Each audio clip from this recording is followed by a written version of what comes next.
Cyberpunk Uncensored.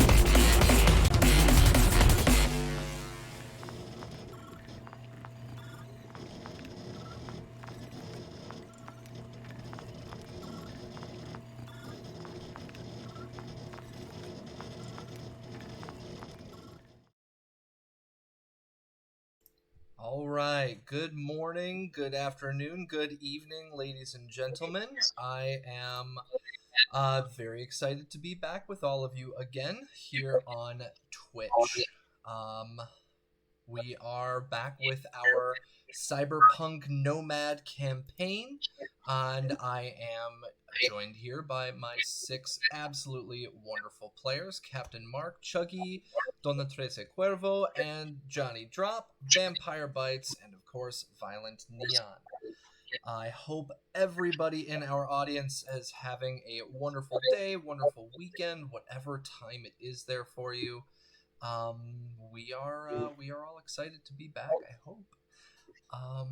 And with that, let me pull up my links, and I'm going to have my players here introduce themselves.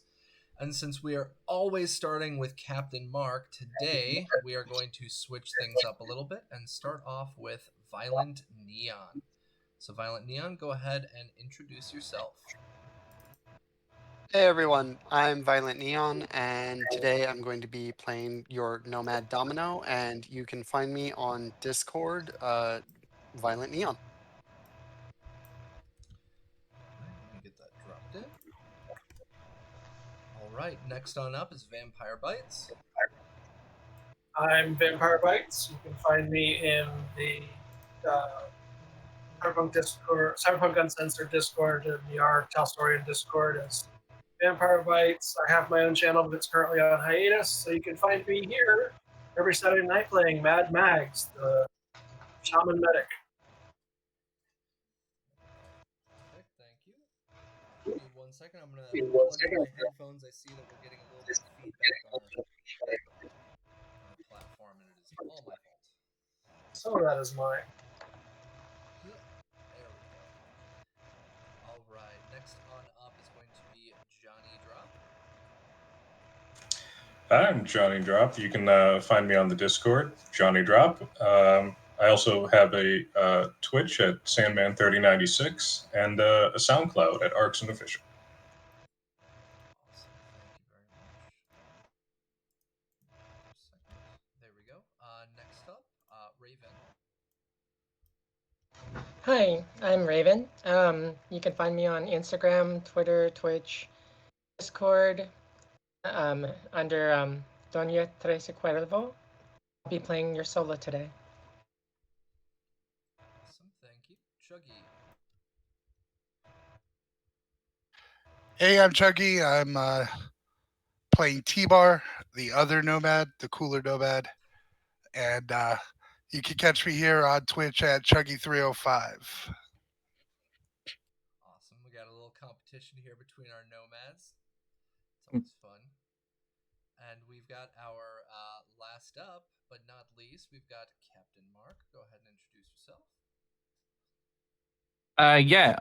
Captain Mark. You can find me, Captain Mark87, on Discord. Cyberpunk says at Discord. Here every week, playing your favorite rocker boy, Devilish Jack Holmes. Probably starting up again on Twitch soon, and more details next week because we'll be recording next Sunday the first 2 episodes of the audio tabletop podcast, me and 2 friends in an actual room in real life playing together. And the first game we're going to play is Cyberpunk Red. Put together a little game for them, sort of an homage to The Warriors, which is one of my favourite movies. I'm giving them a crappy pistol and 10 bullets and making them get from one side of the night seat to the other. So it should be fun. But yeah, more details on that when I'll have it out on all of the usual Apple and Spotify and all that other cool stuff. And everyone's commuting again now to work, so I'll give you something to listen to. Everyone, thanks for coming. That actually counts for me too. My players here know, and some of our Discord community knows, I have officially gone back into teaching mode. Our school year has started back up, and starting tomorrow, I have to be back to in-person teaching, which will be interesting. So yeah, this gives me something to listen to. So thank you. We've got some issues with Vampire Bites' camera, so let me just fix that up real quick. We'll let Discord pan itself out. And then last up, not one of our players, but me, the GM. I am Capricious Nature, or GM Capricious Nature. Yeah, I'm gonna be the GM again, back in the GM seat. On our Twitch, I've linked up all of our different links for myself. First one is Outworld Sounds. They are the ones who provided our awesome intro music. They're going to be providing some of our combat driving music, our bio break music. They're our music producers. An absolutely wonderful couple, Kate and Max, over at Helix Code, and their Twitch is Outworld Sounds. Next up on there is Valstoys, also known as Red Dragon on Discord. He is the one who provides just about all of our maps and just about all of our tokens. Today we are going to be finally playing on one of the maps that I actually commissioned from him. So I'm super excited to be jumping into that. Third link on there are the supplements. Cyberpunkuncensored.com is where you can find just about everything that we are going to be using during our campaign. We've mentioned before that Cyberpunk Goes Nomad is going to be using a lot of different supplements that are community made. Not only mine, the Vehicles of Red, but also we're going to be looking later on, if we do have a net runner, at the different kinds of net structures. And soon up as well, I'm not going to give any spoilers on it, but we had a wonderful contribution by one of our community members who made some Lawman cards, and I'll be breaking those out and showing those on stream as well. Last link on there is Linktree. If you are interested in any of the other projects that I'm working with, or anything that I'm putting out myself, social media as well, like Instagram and Facebook, it's all there on my Linktree, including the generators that I have been working on making and fixing, and I've been listening to our community feedback, so thank you all so much for that. We are going to be using a couple of our generators today, and I'll be featuring those on stream. With all of those technicalities and little pieces of information out, I want to wrap all of this up with a customary thank you very much to Rob Mulligan at Cyberpunk Uncensored. He is the awesome bruh who brought us all together. We owe our game to him, and I owe a lot of my online existence to him, because he is the one who's challenged me to get out of my shell and be a little bit more out there. So thank you very much, Rob. Much love as always. All of that is out of the way now. So ladies and gentlemen, we are here for Cyberpunk Goes Nomad. Does anybody want to do a recap for our audience? I can do it. I think Jack would be great at doing a recap. His narrative is special. All right, so let's switch over to our PC names. We've got Devilish Jack Holmes. Go ahead and give us a recap. All right, I'll do it in character, because the way I see it, I was fucked around last week, and people deserve to hear my side of the story. So, I woke up in the middle of the bleeding desert, and the next thing I know, I'm being shanghaied on some fool's errand to go steal from Kang Tao. Fine, I don't like Kang Tao. Who does? We grab the crates. They're booby-trapped to all buggery. We, through sheer luck, blind bloody luck, and the considerable skills of our tech, but don't let it go to his head, we managed to disarm the containers, get shipping them back again, when we have a bit of a encounter in the middle of the desert, and we leave some of the containers behind, booby-trapped It's Kang Town. They show up in a rather bloody great osprey. Decide to pick the containers up. Containers go off. That was my idea. This lot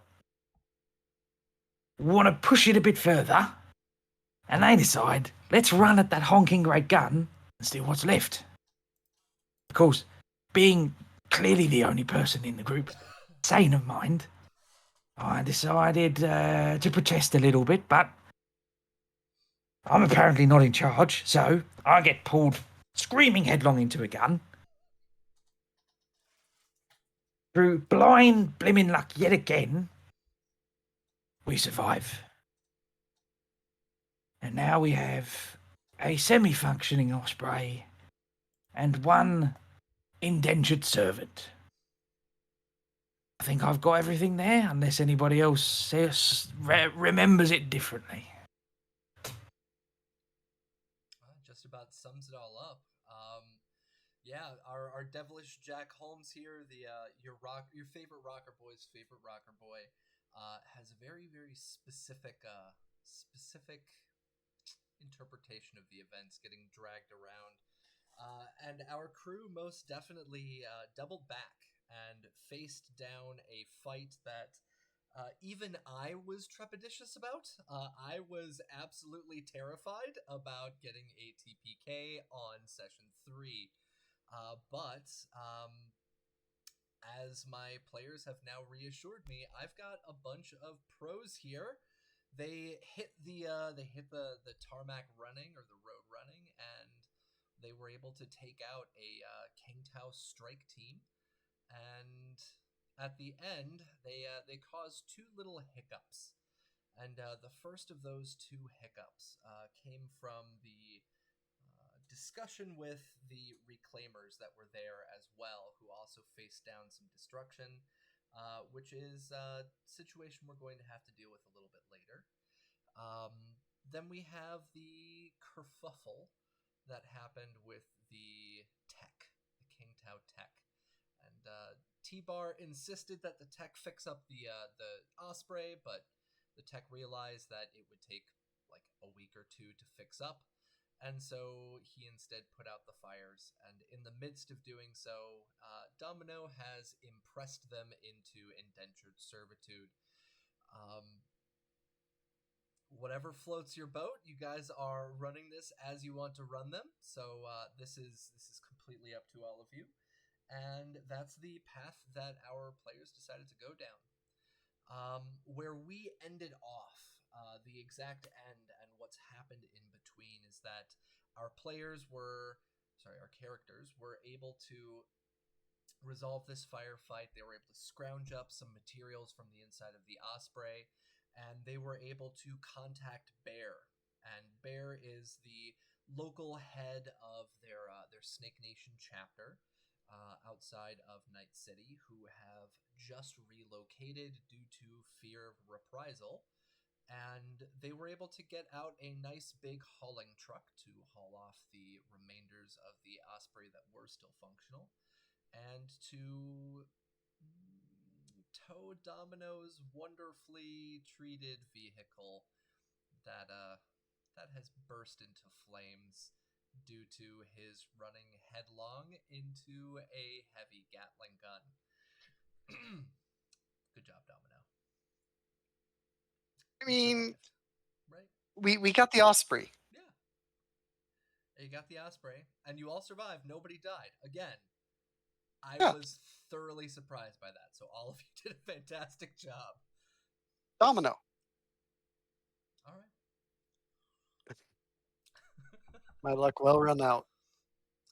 Everybody's luck runs out eventually, but luckily all of you did put some points into luck, which has saved several of you on several occasions. Remy Johnson most especially when handling all of the dynamite or the C6. As well as T-Bar very luckily not getting his helicopter wrecked out, which is still in operational order, unlike Domino's. Remy's luck almost killed me. It's my lack of luck in that case. Yeah, it almost blew me up. Again. Well, that was because you decided to turn back around and scrounge through the bins and the boxes instead of doing what Remy was already doing and running away as fast as possible. No, that was when he shot a grenade at me. Oh yeah. Hmm. I forgot Yeah, no, about that one. I've almost blown up like 5 times in 3 games. Got to be more careful, I guess. Goodness. Yeah. We'll work on your targeting. Looks like we got some issues for oh, there we go. Calamity's back. All right. So that was the end of our session. Now, what has happened in the interim? That is for our players to actually find out. They were not given any heads up or any notice about this. And so what exactly happened? Well, if our players as well as our audience would recall back to 2 sessions ago when they had left the Reclaimers camp, they dropped off the boxes only about 5 minutes away from the camp itself. They did not get too far. They weren't in the middle of the desert. They got back to the road and dropped the boxes off there after running into the reclamation team that they work with.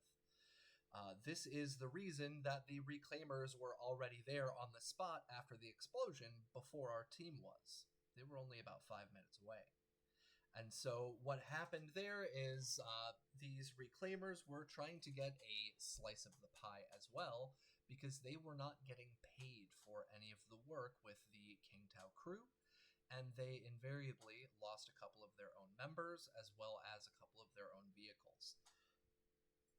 What has happened since then is that word has come back to Ben Zeiton, who is the person who set all of this up for our team, and for the Aldecaldos, for the Snake Nation, and Ben Zeiton is now in a little bit of hot water with his own Reclaimer camp.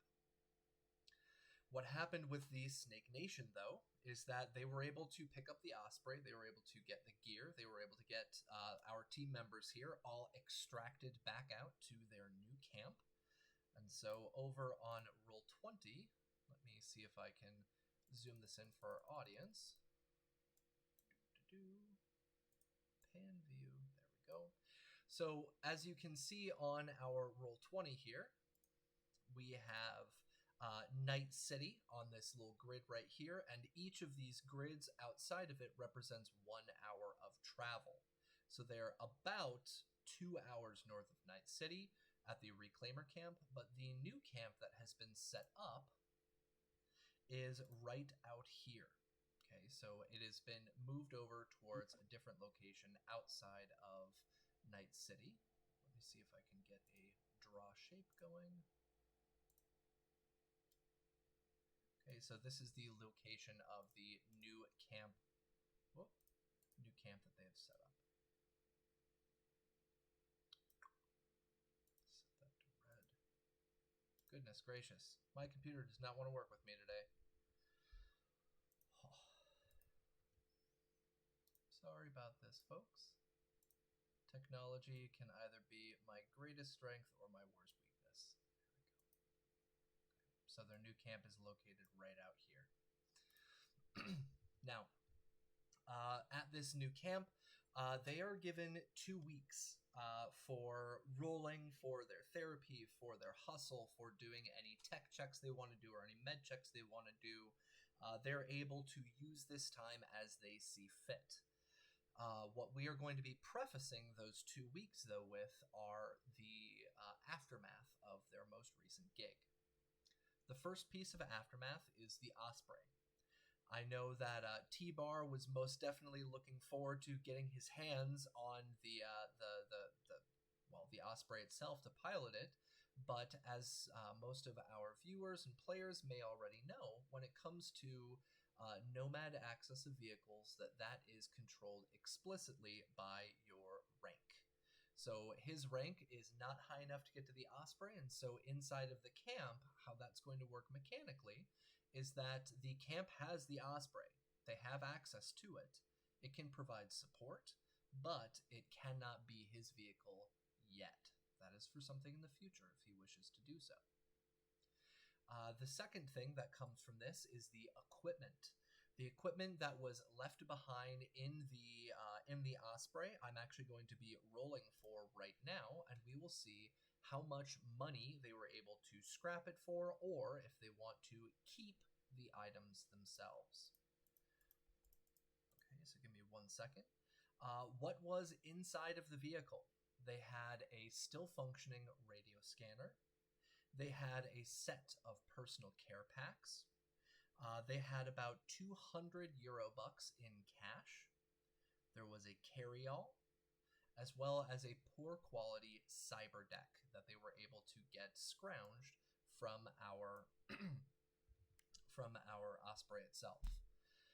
This does not include the additional gear that was on each of the individuals, which was fairly damaged, and we will instead just do a cash out for that. And so what's going to happen is that I'm going to give my players here a choice. We can either choose to keep the items, or we can cash those out with the camp that you guys live at, such as Snake Nation. So the first one that we have, the radio scanner. Does anybody want to keep that, or do we want to cash it out? Cash out. Okay, so I'd cash say out. cash it out. All right. Yeah. So for that, it's going to be 40 EB. I'm going to add this into our chat logs. Okay, so 40. The next item that was on there was a set of personal care packs. There was 2 of them. These are items that can be used for cleanliness. They can be used for personal care, brushing your teeth, washing, etc., etc. Do you want to? Any of you want to keep these, or do you want to cash that out to the Nomad camp? I nominate one going to Jack. I have one already. I repeat, I nominate another going to Jack.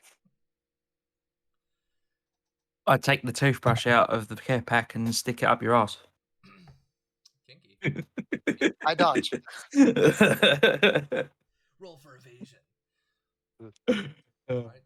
So Jack doesn't want it. Does anybody want the No. item? No. All right. So we're going to be cashing that out. That's going to be 15 times 2, so it's going to be 30 eddies going your guys' way. The next item up was the Eurobucks. So that was 100 in cash, and we can split that. Let me calculate that out right now. 100 divided by 6. That means that each of you can add directly to your wallet right now. You can add 16 bucks. Okay, so Ooh. on your Roll20 sheet, you can add 16 bucks. The next one in there was a carry-all. This carry-all had damaged goods in it. You're not exactly sure what they were, but you were able to scrounge out the carry-all. Does anybody want the item, or do we want to cash that out?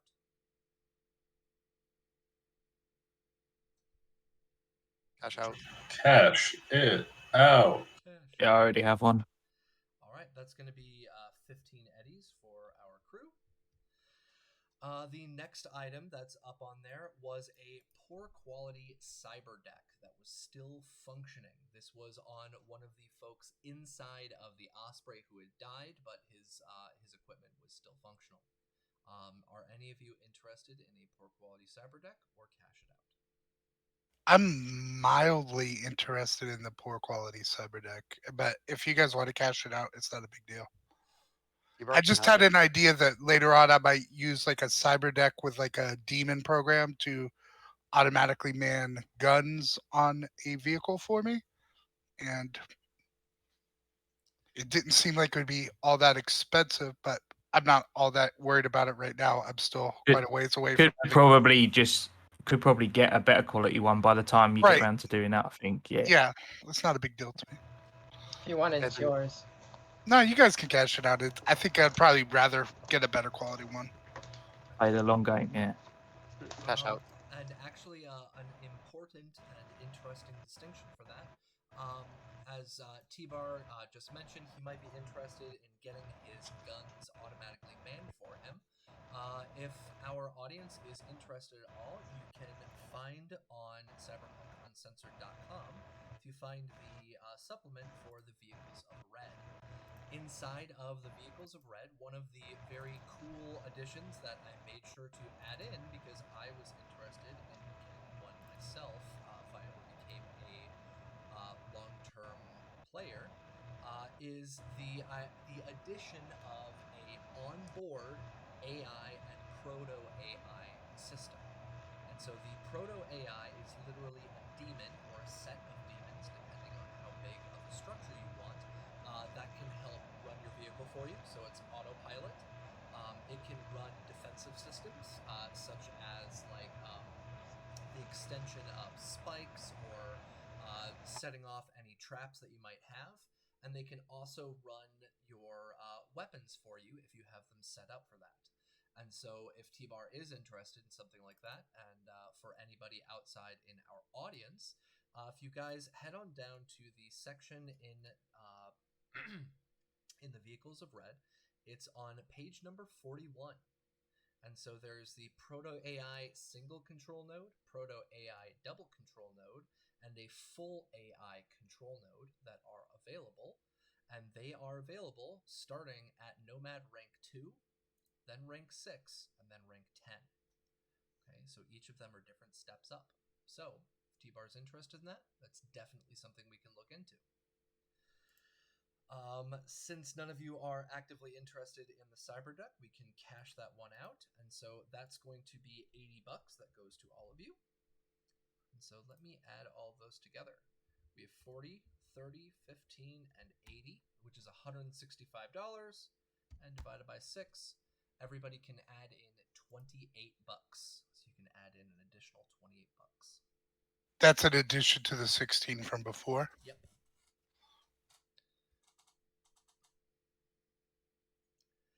Now, finally, the loadouts that were left over from the individuals that were there, what all of you were able to scrounge up together are pretty much weapons that all of you already have access to. And so these are things that would be quote-unquote cashed out back to the camp if they were still functional or if they needed to be repaired. And so each of you will get an additional 300 eddies for that. So each of you gets 300 eddies for the equipment found. This includes any equipment that they had, such as like their cybernetics. This includes their weapons, their armor, anything that can be scrounged from the bodies. Okay, so each of you so far should have added 343 eddies into your wallet total, which is pretty small. It's a paltry sum, but what each of you did get access to earlier, as we already went through with not only the camp, but also with Hangman, we had the addition for a lot of you of new weapons that cost several $100s, the access to explosives, and of course, as I've also mentioned to our players, and this is something for our audience to consider as well, when you deal with working with nomads, you are specifically living at a camp. You don't have your monthly cost for dealing with like housing. You don't have your monthly cost for dealing with food. And so the two biggest expenses, reoccurring expenses, are not of consideration for our players. It's not a big issue for them. That being said, you guys get back to the camp. And what happens with the Osprey is that they begin working on that. What happens with the leftover equipment, you guys have cashed all of it out. So they take that into the camp itself, and they give you guys compensation for the items. And the third thing that happens is Bear actually comes up and approaches specifically first, because he was directly contacted by him, he comes up to Jack. And so Bear walks up to Jack pretty much as soon as they are back into the camp, because Jack was the one that gave him the call and gave him the video, and he said, "Hey Jack, thanks for the heads up about the situation. I know it was pretty grimy situation to get stuck in, but as you can see, our members here at Snake Nation, they take care of their own. I can see you're not injured." Opens the shows him the two slugs in the back that he took during the car chase. Oh. Well, definitely make sure to check over with Max. She can get you fixed up. But you're not missing any limbs. Are you all right? I just need to lie down, mate, and we need to have a talk, but not now. I've got some things to think about, I suppose. All right. Well, get back to me when you can. I appreciate the call. Thanks for looking out for the other members. This is Yeah. family. Yeah, I suppose. All right. And It's kind of yeah, he pats you on the back, not hitting your bullet wounds, No. but pats you on the back and kind of just nods to you. Jack kind of staggers off to find somewhere to sleep.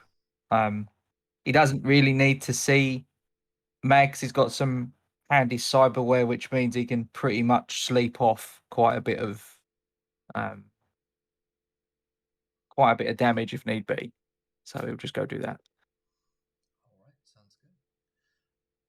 The second person that would be approached by Bear is Domino, and Bear walks up to Domino and he looks at Domino and then looks over at the truck to see the completely totaled out car, and he's like, "What did you do? I got the call from Jack. I sent people in. What? How did you total out your car? We just got that fixed up last month." The Gatling gun on the Osprey that we got. So you ran a car at a Gatling gun. I tried being stealthy. They weren't shooting at us at first, and then all of a sudden they shot at us. And I already had taken damage from the Raff and Shiv, and I wanted to make sure that they didn't get the Osprey. And it wasn't until after all the gunfire stopped that we realized it wasn't the Raff and Shiv that we were stopping from getting there. But in the heat of the moment, we wanted to make sure that they didn't get that. But we did. And yeah, it cost my car, but hopefully we can get it fixed. And again, the payout was worth it, I think. Of course we can. Oh, and by the way, here's the I forgot to put this gun in the shipment from that we picked up. What gun? And he reaches his hand out. I hand him the very nice quality medium pistol that I forgot to put back in the stuff that we were picking up, the shipment.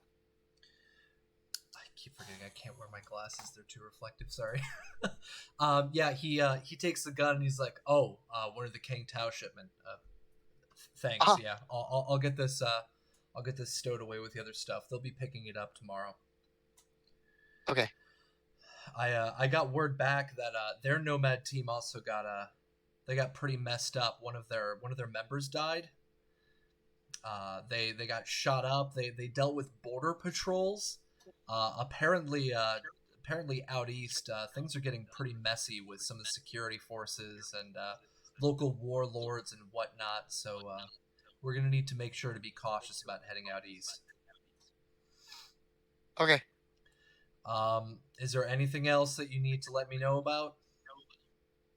Yes. So Okay. Well, look, there was we were able to we didn't have to kill all of the King Tao troopers that were there, and one of them was the tech that was kind of trying to salvage the helicopter. And well, with what happened to my car and the helicopter, I figured, since he's a mechanic, that'd be great use for us if he were to join us. So I made him continue working on the helicopter while we were there until you guys got there. And then I figured maybe we could he could earn his way with us. I may have threatened him a little bit harsher than that.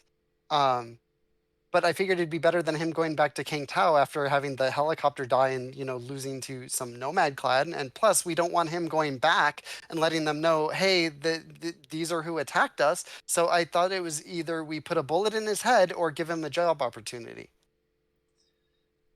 Bear looks over at you, and you can see this expression of confusion and consternation just kind of wash over his face. He's like, You did what to a King Tao representative? You threatened him? They shot at my car. Why didn't you And he just was- I knock mean- the poor bastard out? Because he was working on the helicopter, and we figured that it would be good for him to keep working on the helicopter so that it didn't blow up until you guys got there to help us bring it back here. And at the time, we didn't know that it wasn't something that could be repaired at the spot, and so we figured more hands were better than none. But why would you drag him back to our camp instead of just knocking him out and leaving him there? Again, witnesses. I'm not I figured it would be concerned about sacred. witnesses. What I'm concerned about is the fact that most corpo workers have trackers inside of their heads. Shit. Did you bring them See, here, that's- or did you leave them at the reclaimer camp? They're on the truck. Oh, fuck a duck. Everybody! And you see him walk away and start shouting for people to pack up. And what goes over the next couple of hours is a little bit of chaos ensuing as everybody packs up their recently unpacked items and goods, the tents, the trucks, and vehicles. And Bear walks up to the corpo, and you see him chatting with him for a couple of minutes. And after a little bit, you see him kind of smack the guy in the back of the head, and both of them actually laugh. And you see him hand him a backpack, a carry-all, and point, and the guy just runs. Bear looks back at you. He's like, pack up. Get your stuff back together. We need to move again. Sorry. Just be careful about what you bring back home. Got it. And But we got the Osprey. He looks over at you. He's like, I get that. But keep in mind, the reason that we're all here, every one of us, we're all here because we wanted freedom. The last thing that we should be doing is impressing other people. Fair point. And again, I thought, It's okay. Like, he Ernie- pats you on Ernie- the back. It's like, just get packed up. will do. And with that, we have our crew, all of our members here. Devilish Jack Holmes is able to find his way probably into the back of a car to lie down and get some sleep. T-Bar's helicopter or gyrocopter is still functional and working, so he's able to get his stuff packed up there. Calamity, Remy, Mad Mags, and Domino, the four of them would have to be packing their stuff up as well and joining other people in vehicles because Domino's is not functioning. And over the course of the next day, we have our crew relocating again to a new location further out from Night City. And so I'm going to jump back onto our Roll20. This is our location that we were previously at just outside of Night City. And in instances of being safe, they have moved further out. And so now don't mean to minimize that, my bad. The repercussion for this situation is that quote-unquote civilization is now at least 2 hours drive away. And so the repercussion for that is the increased distance. Okay. Now, the next 2 weeks rolls around as everybody unpacks into their new camp, as everybody gets settled in their new living quarters. Jack actually receives his own tent from this situation, somewhere to sleep and somewhere to eat. The rest of you still have your, well, T-Bar and Domino have their vehicles, but they have their choices to have tents set up as well. But let's find out, what exactly are our players going to be doing over the next 2 weeks? Are they going to be hustling? Are they going to be repairing, building? Are they going to be making any rolls? So let's find that out. Let's start off with Devilish Jack Holmes. Is there anything that you want to be doing during those 2 weeks?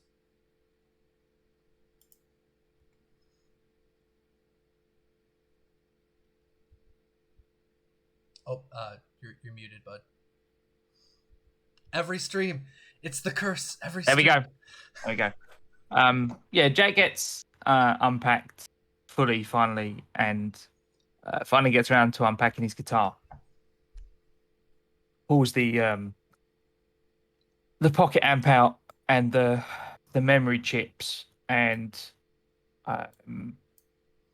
is feeling a little bit creative for the first time in a long time.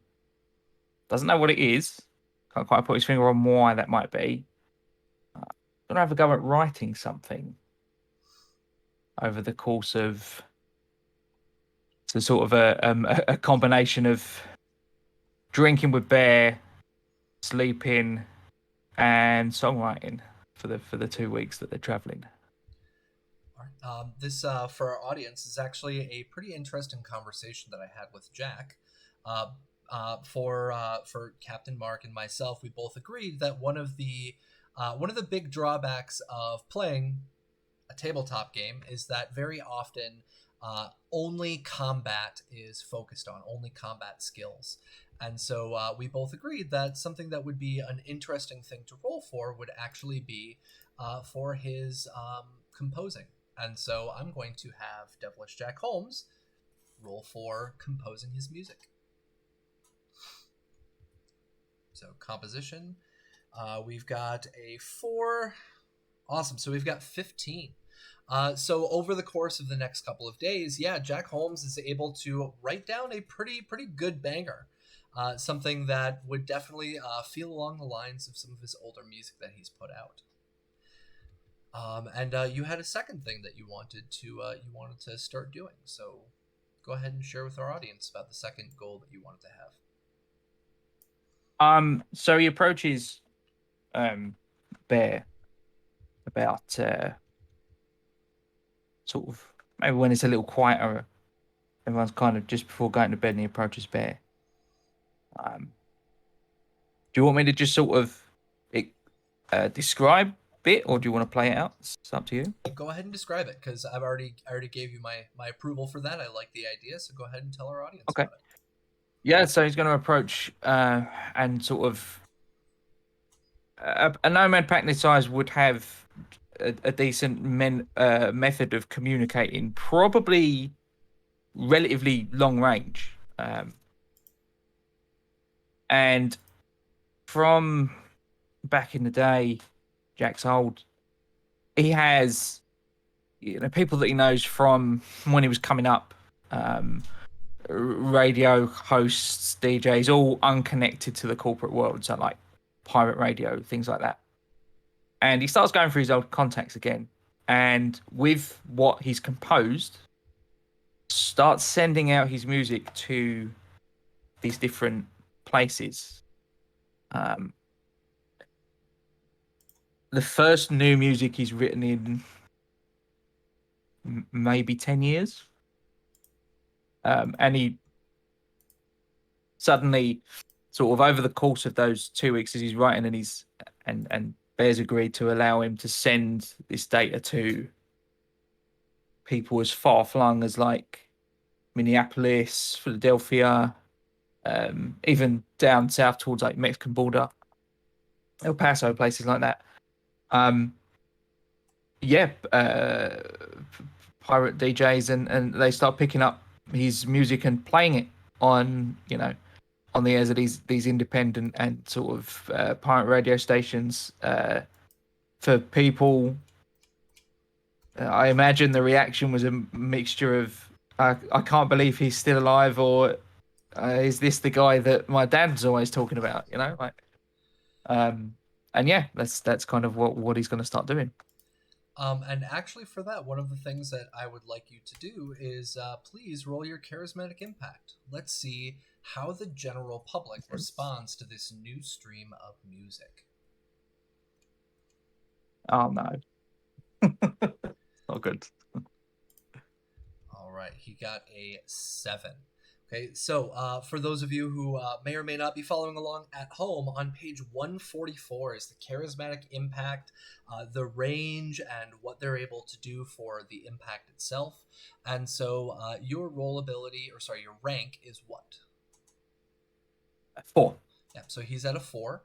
His total that he got on here was a 7, and so 7 is actually beneath all of our required DVs. So this music may be getting out, but the only people it seems to really be reaching out to are probably some of the other Nomad clans. Not many in-house radios are picking it up. Maybe due to radio interference, maybe because people aren't tuning into that station or they only have their preferred stations. And so not many folks know about this new song that he wrote, which was quite a banger. Yeah, so that is a look at the actual Rocker Boy rollability, something that doesn't get done very often. So I'm very happy we get to do that on the stream. But Jack Holmes's his idea was absolutely fantastic. That's why I wanted to make sure that he could share it. It's the idea of running your own pirate radio station, which is kind of cool. And when it comes to that, we'll actually be bringing that up later in other sessions. There may be opportunities to increase the broadcasting range, to improve the equipment, and so that'll be a little hook for a later time. Excellent. Sounds good. Yeah, is there anything else that you'd like to be doing over the course of those 2 weeks? No, I imagine that would be pretty much taking up all of his time. It's been a long time since he's been artistically motivated. So yeah. Okay. Well, can you do me a really quick favor? During all of this, what I'll actually have you do, go ahead and roll a 1d6. And we'll see if we can build in a little bit of hustle to get you some cash in on the side for working with the clan. Because you do have this new home. You do have folks that you're working with. So go ahead and roll 1d6. We've got a 1. So yeah, what happened with this is that as you put out this new song, one of the other members of the Snake Nation clan, another group, they actually seem to enjoy some of it, and they invite you over, and you play a small gig for their family. Only about maybe 20 or 30 people, but you're able to make $200. So you can go ahead and add that into your wallet. $200 for putting out your music and playing a small gig for another Snake Nation chapter. All right, yeah, would have been. Oh, sorry. Go ahead. Would have been the first time he's played live in about 5 years at this point. So it's all very new to him. But yeah. All right, yeah. Thank you very much. Appreciate it. Yeah, no problem. And last thing, I'm gonna do my best not to cry. Our former rocker boy from my previous campaign, who has sadly passed away since. One of the things that I always had her do whenever she would roll for her rocker boy hustles is that I also gave her an additional chance to see if she made any new fans. And so what I'm going to have you do right now as well is, since you got a 1, go ahead and roll 1d10. All right, and he's got a 5. And so what I always had her do, and what I'm going to have you do, is on the last page of your character sheet. Let's see if we've got that in Roll20 as well. It might be the first page on Roll20. Give me 1 second. There should be a notes section for you. Character sheet. Yeah, it's here somewhere. I'm still trying to learn, so I can actually share this out. The bio and info tab edit will give you access to a text box. Okay, perfect. So bio and info, go ahead and click on the edit there. And for your bio and info, you can add in that you have an additional 5 new fans.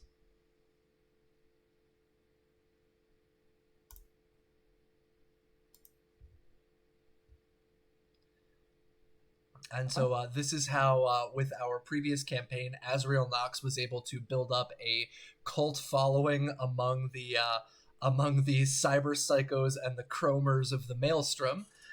This is how our K-pop star built up quite a fan base. And so, Devilish Jack Holmes, you've starting to slowly build up your fan base again within the Nomad tribes. So excellent work on that. Let me pull this back up, and we're going to roll on to T-Bar. What does T-Bar want to be doing during these 2 weeks?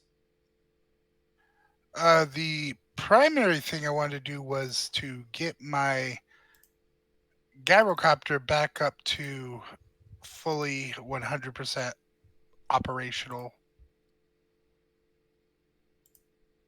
And assuming that only takes about a day, if I understood right, then I guess the rest of it I would spend trying to do my hustle, which I think would only let me do it for 1 week. Yep. So over the course of time, yeah, definitely you'll be able to repair up your vehicle. There's going to be no charges, no expenses for that. Since this is something that you'll be able to take several days on. You're not doing a tech roll for repairing it from scratch, but let's actually take a look at this so that our wonderful audience, again, this is not something that most people get to see. So let me find our page on repairs. Give me one moment. Do you know the page on here or no? I can find it quickly. Okay. Yeah, I'm looking for it too.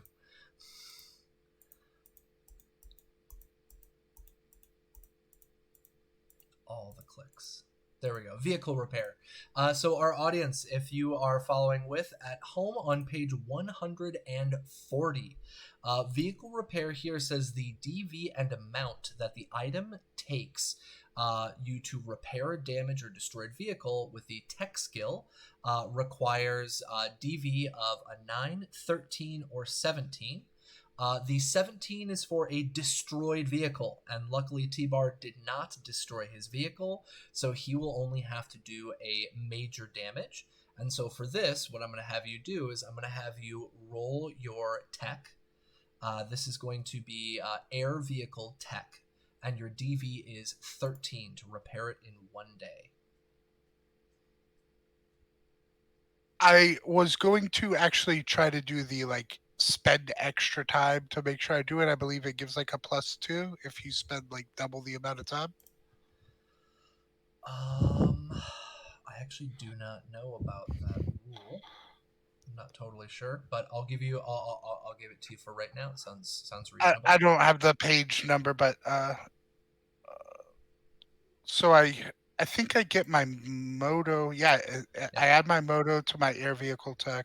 Yeah, so you're going to roll 1d10. You're going to be adding your air vehicle tech, your base tech, and your moto. And so you got a 20. So that blasts the DV out of the way. No worries for that. So you're able to get your gyrocopter repaired in a single day. So that's something that you're definitely able to do. For the remainder of the week, maybe that's the time you're taking up to set up your camp and set up your tent and get all of your stuff in order. Maybe you're giving a hand to other little tasks. I paint some cool flames on the side of my gyrocopter during that week. The flames make it go faster. I guess the next week, I'll spend trying to do some work there for the clan and get a little extra money. All right, perfect. Go ahead and roll your 1d6 for your hustle. Let's take a look.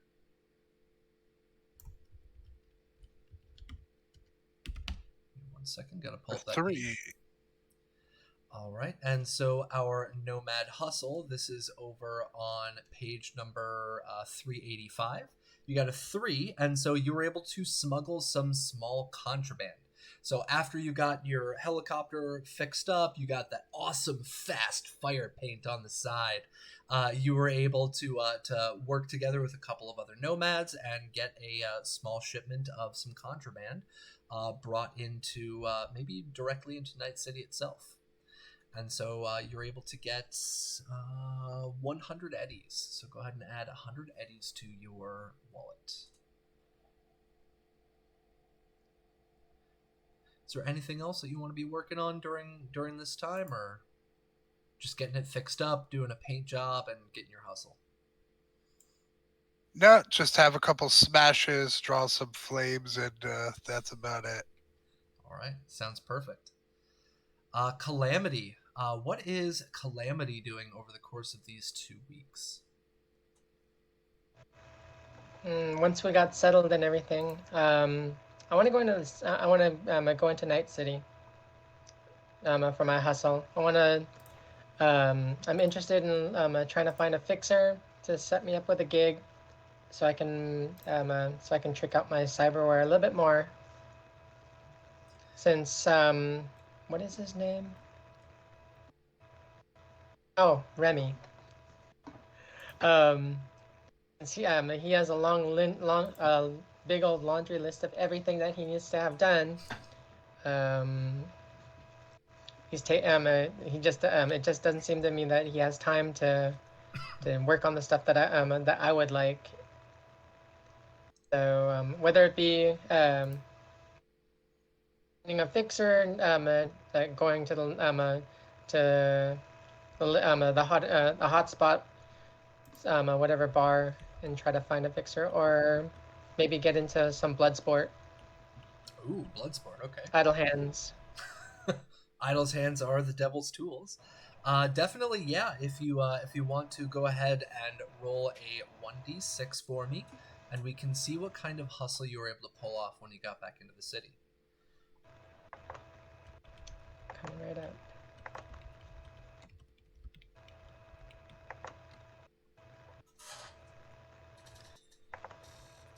Okay, so we've got a 4. So for the first one, yeah, you were able to get some quote unquote blood sport, I guess. You were hired out as muscle for a fixer, and so what we can actually say on here is your newly established connection with the Aldecaldos and with Silver. You were able to get hired on by Silver to help replace the missing Nomad member. You're actually able to get some additional info from that as well.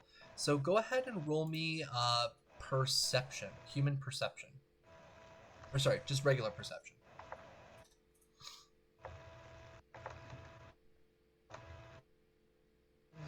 Okay. 1 second.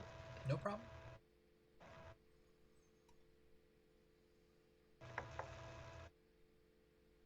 A 20, excellent.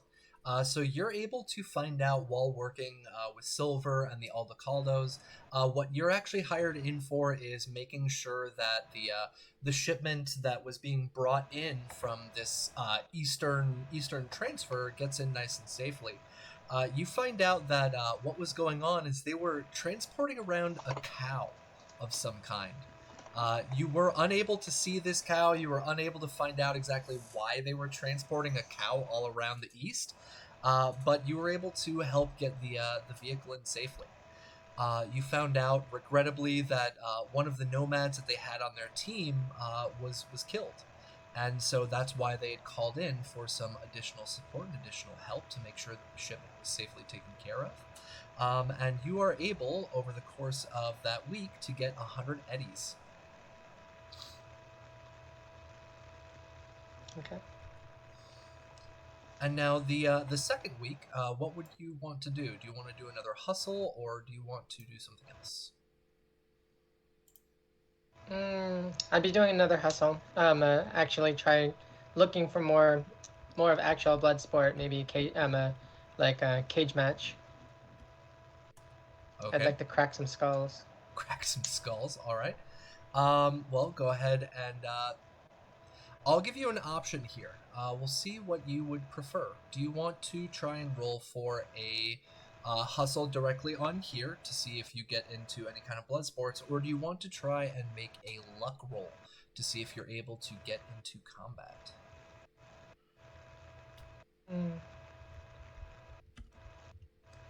Let's go for option 2. Okay. Go ahead and roll me a 1d10. And what is your current luck score? Or sorry, what's your base roll ability for luck? So my luck is 3. Okay, so go ahead and roll 1d10. Coming right up. All right, 8. So this is a piece of information. I actually learned this, I believe, from watching Mike Pondsmith himself doing some tabletop runs.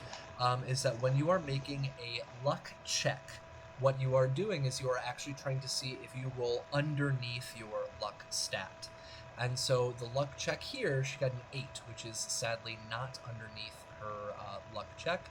So she did find a fight, but regrettably, Calamity lost that fight. Now, I'm not going to be super penalizing you and taking away 100 eddies, but you did find a fight, and sadly, you lost that fight. These things happen, and if our audience is actually curious, there are ways that you can directly roleplay out these fights. Our previous scream sheet that we put out about 2 months ago was all about Night City Entertainment. And so Night City Entertainment, we introduced chainsaw battles. And these chainsaw battles have an arena that we made with Red Dragon, and all of it's posted on Cyberpunk Uncensored. So you folks can go and find that on there for a nice arena setting, as well as a description and location for where all of this can be happening. And yes, as as Vampire Bite says, effing chats for Dreads. We will miss you, Dreads. You're only with us for a couple of sessions, but you shall be missed. Pour one out for our lost homie. Pour one out for our lost homie. So here we've got Jack Holmes working on the radio station, getting a little concert in. We've got T-Bar, who painted up his gyrocopter and got some smuggling done. Calamity was able to get some more information from the Aldecaldos and got in a little bit of a gig with them for protection, and regrettably went out and got herself into a fight that she did not succeed with. Now, what is Remy Johnson doing? So Remy is going to spend the first week doing a hustle because he needs to make some money. He came into the clan pretty empty-pocketed. Okay. Go ahead and roll a 1d6 then. Let's see what our tech hustle will be. All right, so we got a 4. So Tech Hustle did some modifications or repairs to some cyber tech. And so on here, maybe what happened is that T-Bar was looking and interested and maybe taking that cyber deck that you guys saw earlier, but decided against it. You guys were able to get some cyber tech scrapped from the King Tao security forces. And what you were asked to do, Remy, is that as all of this was brought in, you were asked to kind of repair and take care of this stuff, get it back into working order. And so that's what you were doing, working for the Snake Nation for the week. And so you've got, from that, you've got 100 eddies. So you can add that into your wallet. Now, luckily, hold on one second.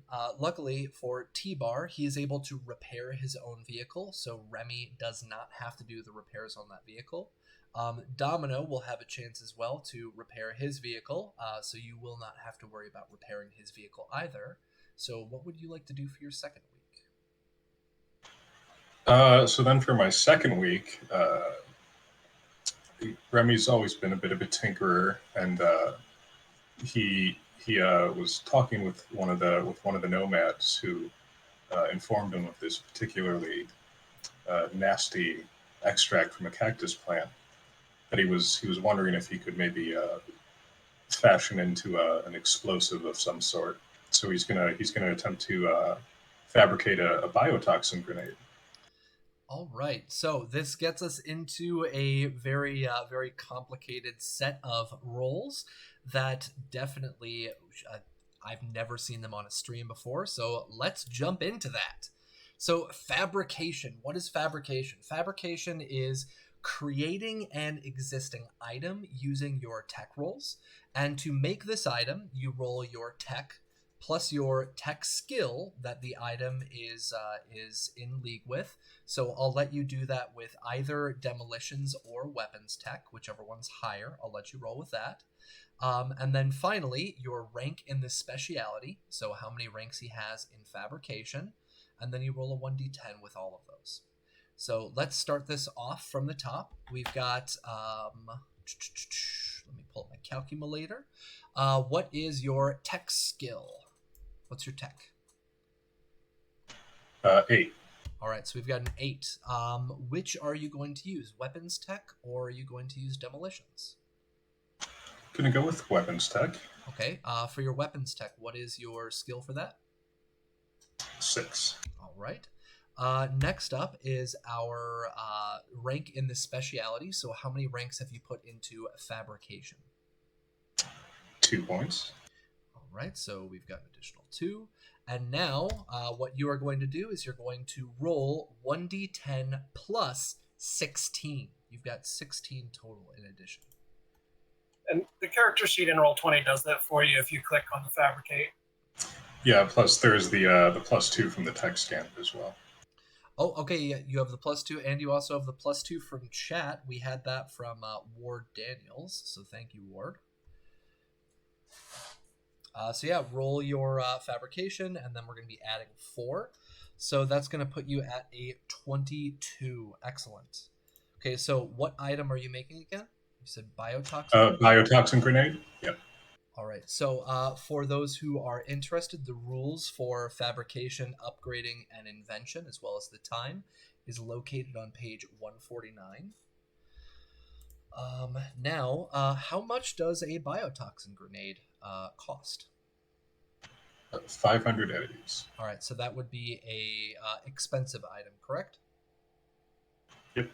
All right, so he passed the DV. Remember that you need to exceed a DV. It's not meets beats, it's meets is defeated. So he needs to pass a 21 to get this item, which he successfully did with all of his pluses on there. So you had the +4. So thank you, Ward Daniels. You just saved Remy from wasting Thank a you week. so much. And that took you a full week to do. So you were successfully able to make a biotoxin grenade. You can add that into your inventory. Now it says on here, the text must purchase the materials of one price category lower. So if it was $500, the next price category underneath that is going to be 100 eddies. So when you add that in, you're going to take off 100 eddies from your wallet. And I hope that helps some of our audience members. As Mad Mags or Vampire Bites pointed out, this is something that's kind of stewed into the Roll20. But a lot of folks don't really break down how the tech rollability works. So that's one of the reasons why I wanted to look at it piece by piece, just like we did for Devilish Jack Holmes, just like we were doing for our other players. So thank you, Remy, for giving us an opportunity to do that. Please don't hit me with that grenade. No promises. What is the cyberpunk equivalent to a rat flail? Oh god, a rat flail? That is a terrifying thought. Maybe it's a biotoxin light melee weapon. I don't know. I know I wouldn't want to be hit by it though. But yes, thank you again to Ward Daniels, and I actually see in here on our reward request queue, there is still a +2 left over from me from last session that Rob was running. So we still have another +2 left over. And that can be used by Mad Mags depending on what you want to do. So what is it that Mad Mags is going to be doing for these 2 weeks? For 2 reasons, I have not actually selected which 2 pharmaceuticals I'm capable of crafting. Okay. One is because I didn't see a space for it on the Roll20 sheet, and I also missed that section when I was reading through it. The other reason is I only want 1 right now because I want to save the second one for when the Drugs of Red is available. I'm sorry, I'm taking so long on that. So I'm going to spend 1 week doing a side hustle. Okay. All right, go ahead and roll your 1d6. Let me pull that table up. I think that's the bad one. I'll remember now. Let's see, what did you get? You got a 6. You are a... You are a MedTech 6.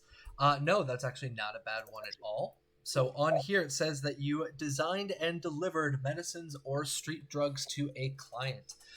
So what you were doing for the week is you were just working with the Snake Nation. You were working with your partner, who is also your coworker, I guess.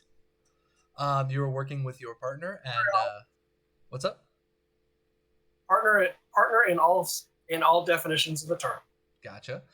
So partner in all definitions of the term. You were working with your partner, and you were working on making things like, well, of course, speed heal, probably some stims, stuff like that, and you were able to get that batch out. Total income that you made for this first week is 100 eddies.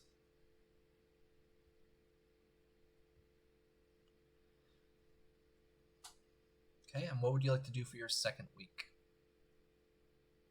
Oh, you're muted.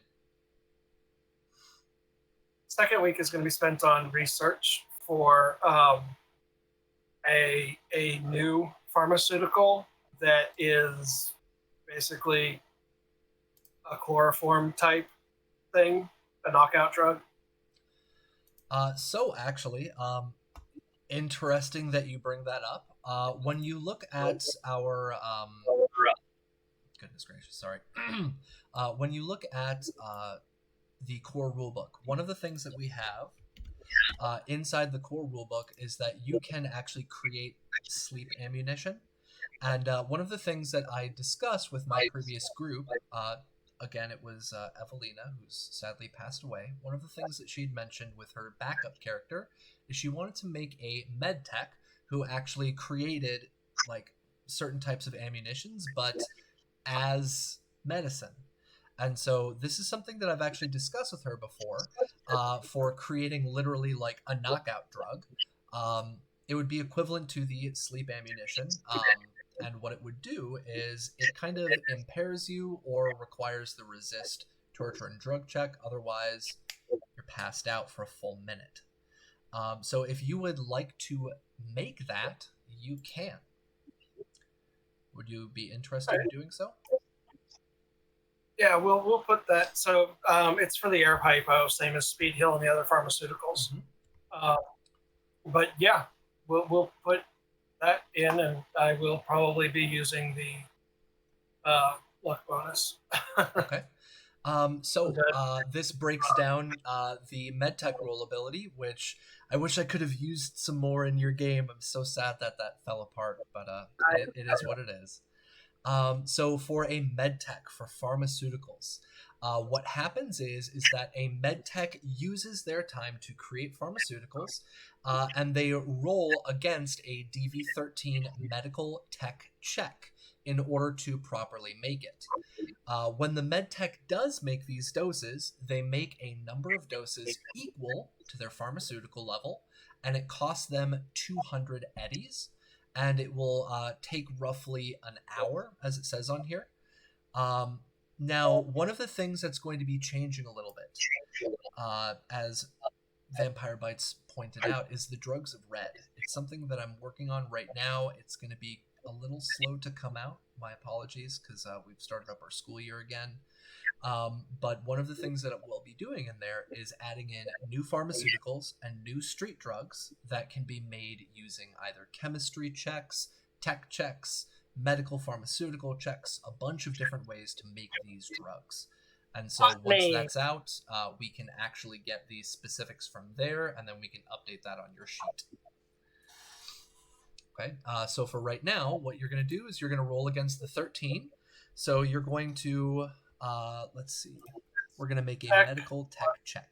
Pharmaceutical, yeah, it's tech plus pharmaceuticals plus cryosystems, which is not a button in roll 20. Of course not. And then you have the +2. Oh, yeah, I forgot to add that in. So 20. All good. Yeah, so you're able to get 2 doses of this this knockout drug in an air hypo. And so those 2 doses, it's going to cost you 200 eddies. So you can take that out of your wallet and add in the 2 sleep drugs that you've created. 2 knockout drugs. What are those called? Tranquilizers. There we go. Tranquilizers. No, Captain Mark had an excellent idea there. Babysitter rounds. Babysitter rounds. Well, these are going into an air hypo, so it's not really something you're shooting. But you True. can call it like the babysitter if you want. That's fine.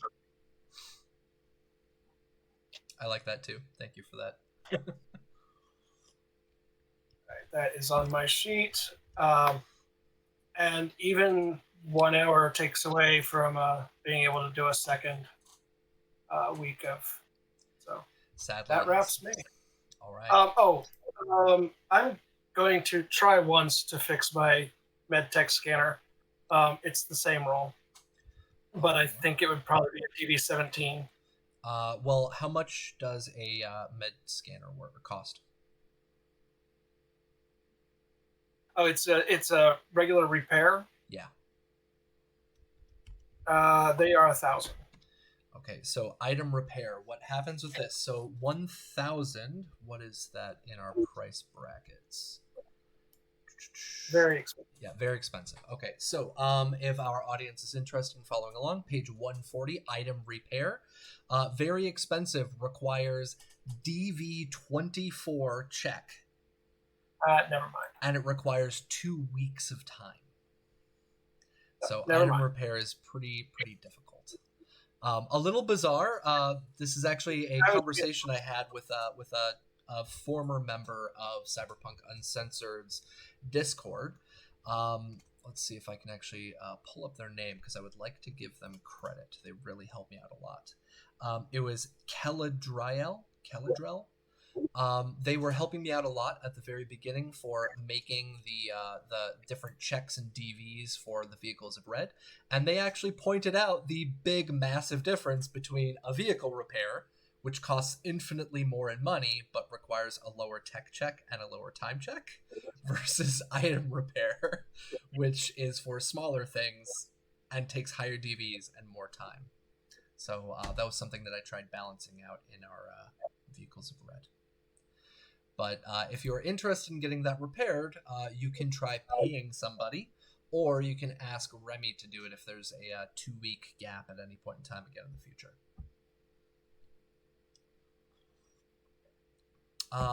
That being said, let's say you use that second week, you continue working on manufacturing stuff and taking care of folks. You see Calamity come back, and Calamity came back with instructions to hose her off. After assisting out the Aldecaldos. You're not exactly sure why, but they say that she needs to be fully hosed off just in case, and it's put down in air quotes. And so you take care of that. You make sure that her and all of her equipment are cleaned. You make the pharmaceuticals. You make your own sleeper drugs. And it's a pretty productive 2 weeks. You also help her when she comes back from her failed fight. Less of a hose off, more of a let's lie down. And last but not least, Domino.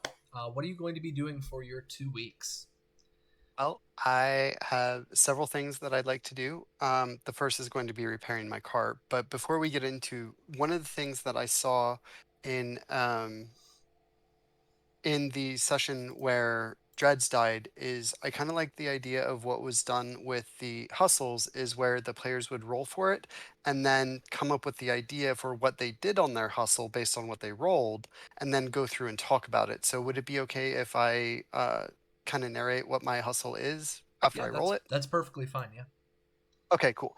But that's going to be my second week. The first week, I definitely want to get my car fixed and do some RP stuff with Mags and pretty much everybody else, and I'll get into that in a moment. But first, I want to try to repair my car. I'm going to put 2 luck into this.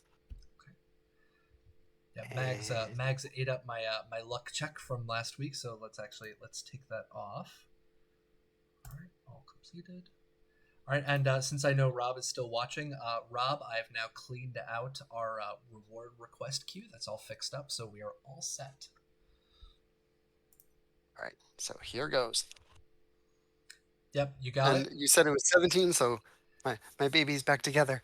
Yeah, so vehicle repair, again, for our audience watching, page 140, vehicle repair. If it is a destroyed vehicle, what a Nomad can do is the Nomad can take one of 2 options.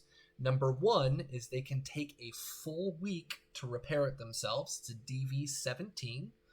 Or, and you guys can check this out in the core rulebook or in the Vehicles of Red, they can give it to their Nomad camp, who will take a couple of days to fix it up, charge you $500, and you also lose some reputation with your Nomad clan.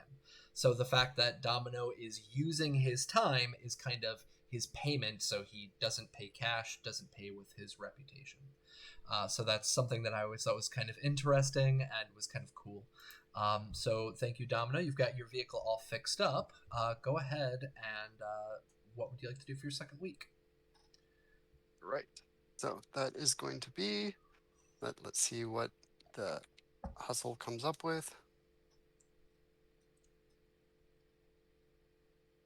So it is a 3, which was the smuggled some small contraband. So what I didn't actually smuggle contraband out for the clan. I went around to the clan because, again, I wanted to kind of restore my image with the clan, especially after the faux pas that Bear educated me on. And so I went around and I took inventory of items that everybody would like me to pick up for them. And I took the shopping list and I went and picked up said items. While doing so, I snagged a copy of Jack's new song to play on the way, and everywhere that I stopped to pick up these items for everybody, I dropped off his song to maybe get some more people listening to it, to more check it out. I definitely got a copy of it over to Dee Dee in case she hadn't heard it yet. And just because, again, I wanted to, he and I kind of got off on the wrong foot, and I still don't, I think he's too old to be with us, but this song is great, and maybe he has more value than I thought initially. And so definitely want to help get him maybe some fan base. And the other is on my way back after getting everything dropped off. So I think that was 100 eddies that I was able to pick up. But I immediately, when I get back, I beeline to Mags and Callie, and I'm like, hey, so I just picked up on this smuggle session. I got Alley Katz's new video. So we finally have a new thing to watch. When do we want to have our next group movie night? Oh, we'll do it on Thursday, just like always. Sounds good. We'll see you then. Would you like to inform our wonderful audience here which video you got? We have a nice little selection. Yes, it was one that was mentioned last week. It was I can't remember the guy's name, but his the 3 twin sisters.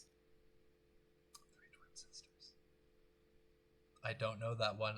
I've got our list here: the whips, chains, and hand grenades. The undead will rise and steal and lace. There were 2 new ones that were mentioned last week. Oh, I did not catch those. Yes, and one of them involved it was triplet sisters, and that sounded like a good lot of fun.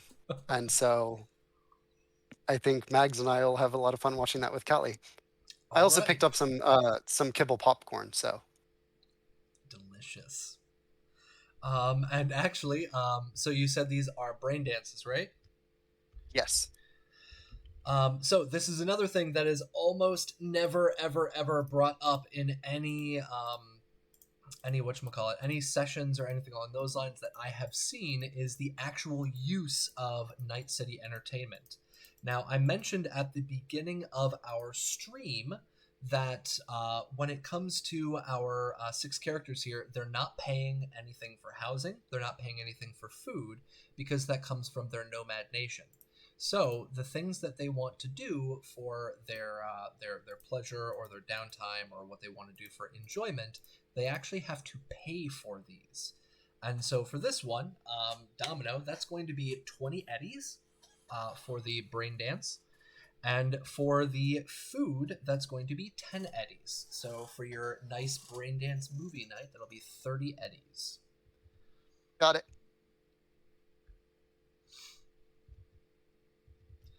But yeah, I just wanted to point that out again for our audience. I'm trying to do my best to bring in all these different pieces because I know as a GM, it's really helped me out a lot when, especially at the beginning, Rob was always explaining the different roles, and he and his other crewmates on the Fallout 2D20, they're doing the same right now, and I absolutely love getting those pieces of information because as an upcoming player, as an upcoming GM, it always helps.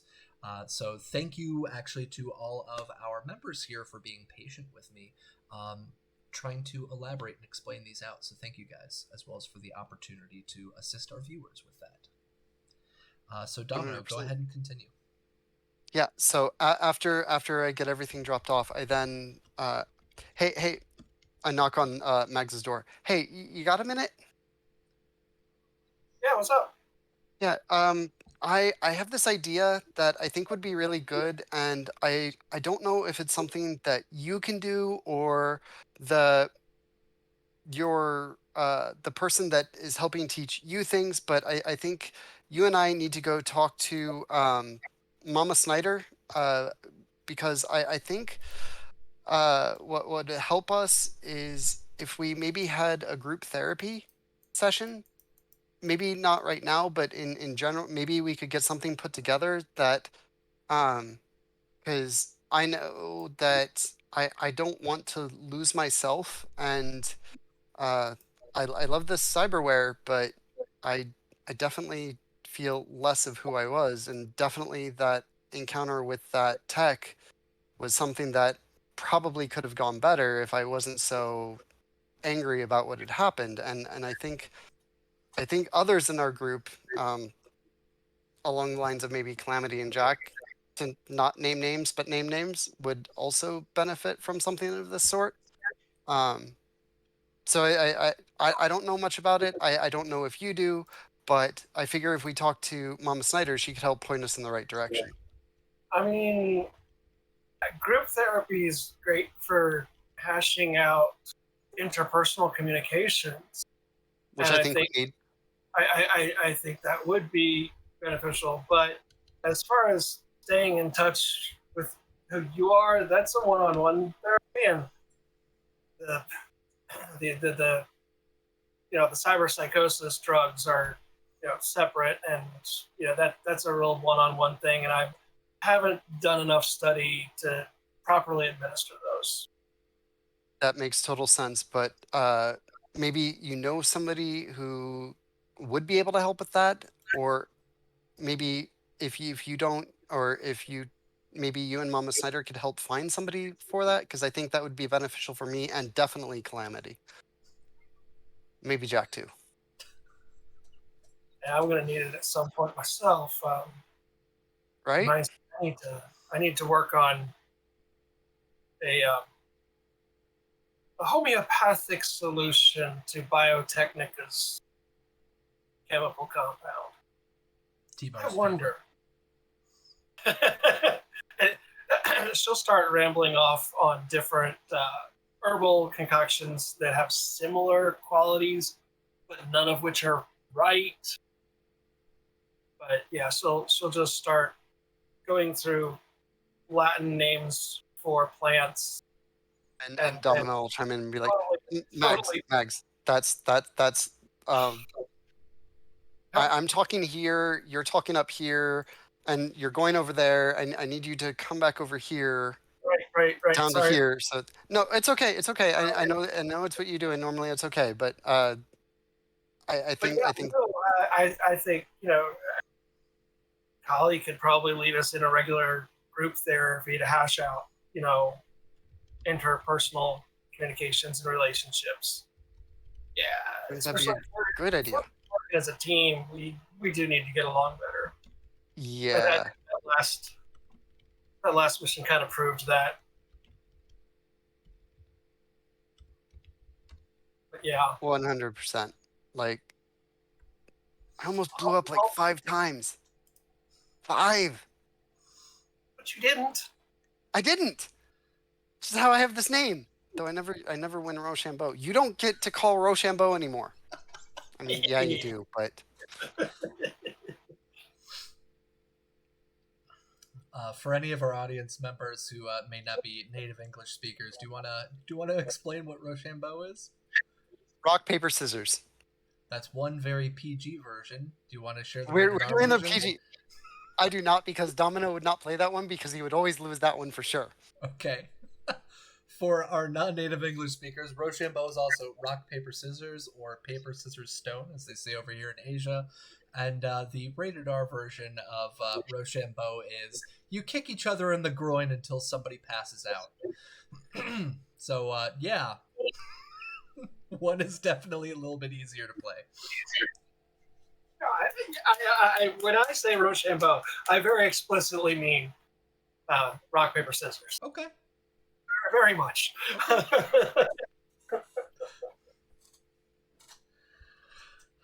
All right, so yeah, so you've got that earworm or the idea now in Mad Mags's head about looking into possible group therapy. So it's something that you guys could work on together.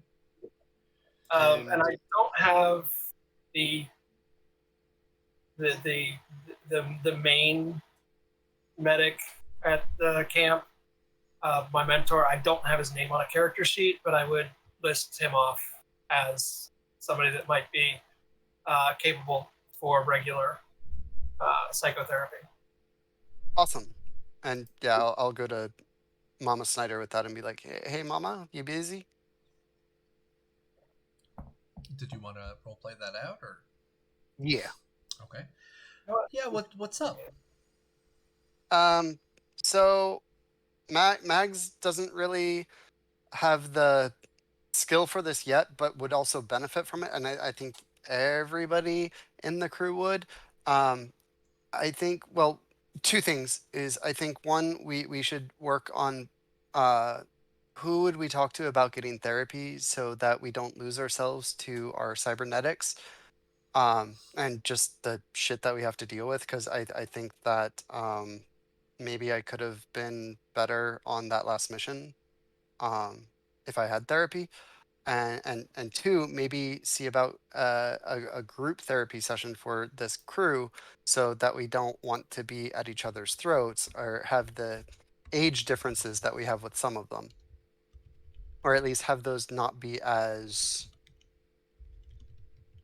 much of a gap.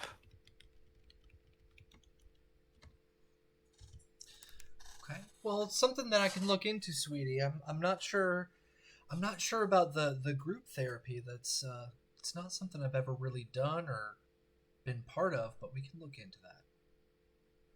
Awesome. And plus, I think it would be good just not just for the crew that I'm with, but in general for the whole pack, to have different little group therapies to help unit cohesiveness. That's the right word, right? Yeah, unit cohesion, just a deeper understanding. Hold on one second.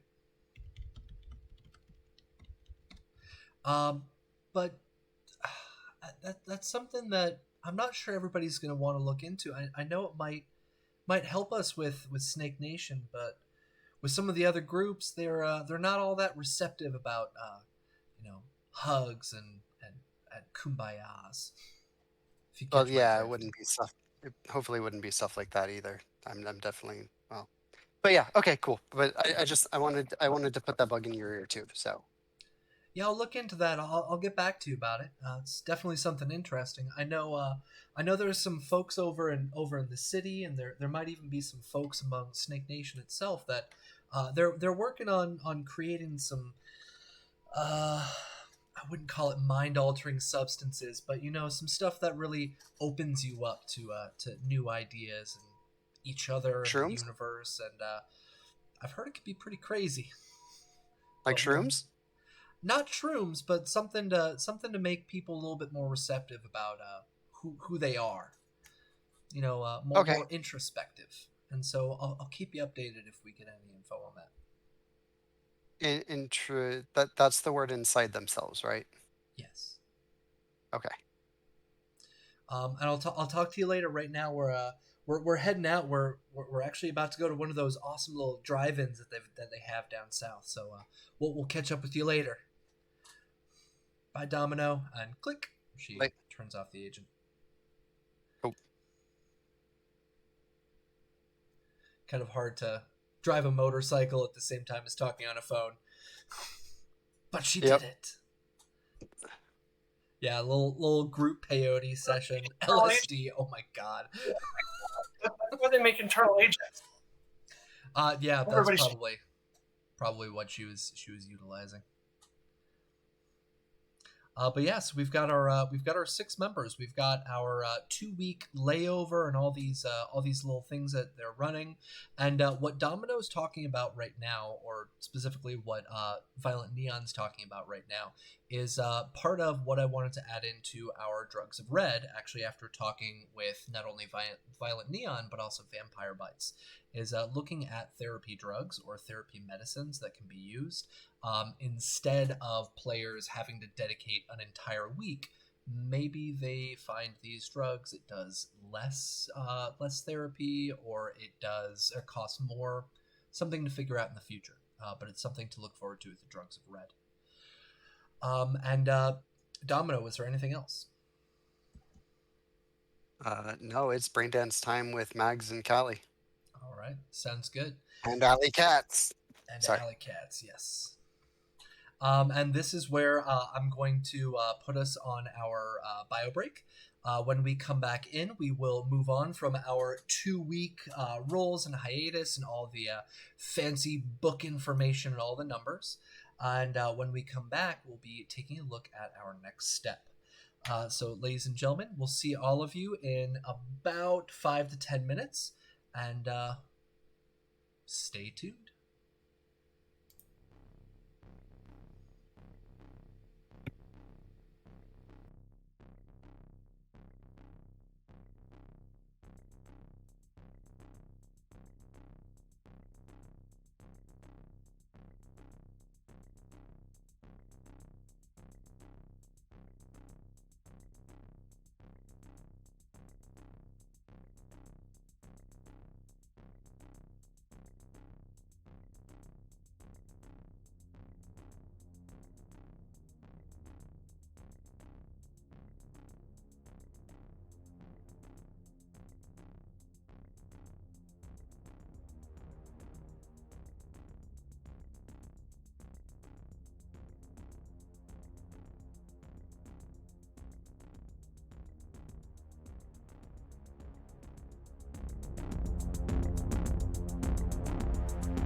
ladies and gentlemen, we are back. Thank you for your patience.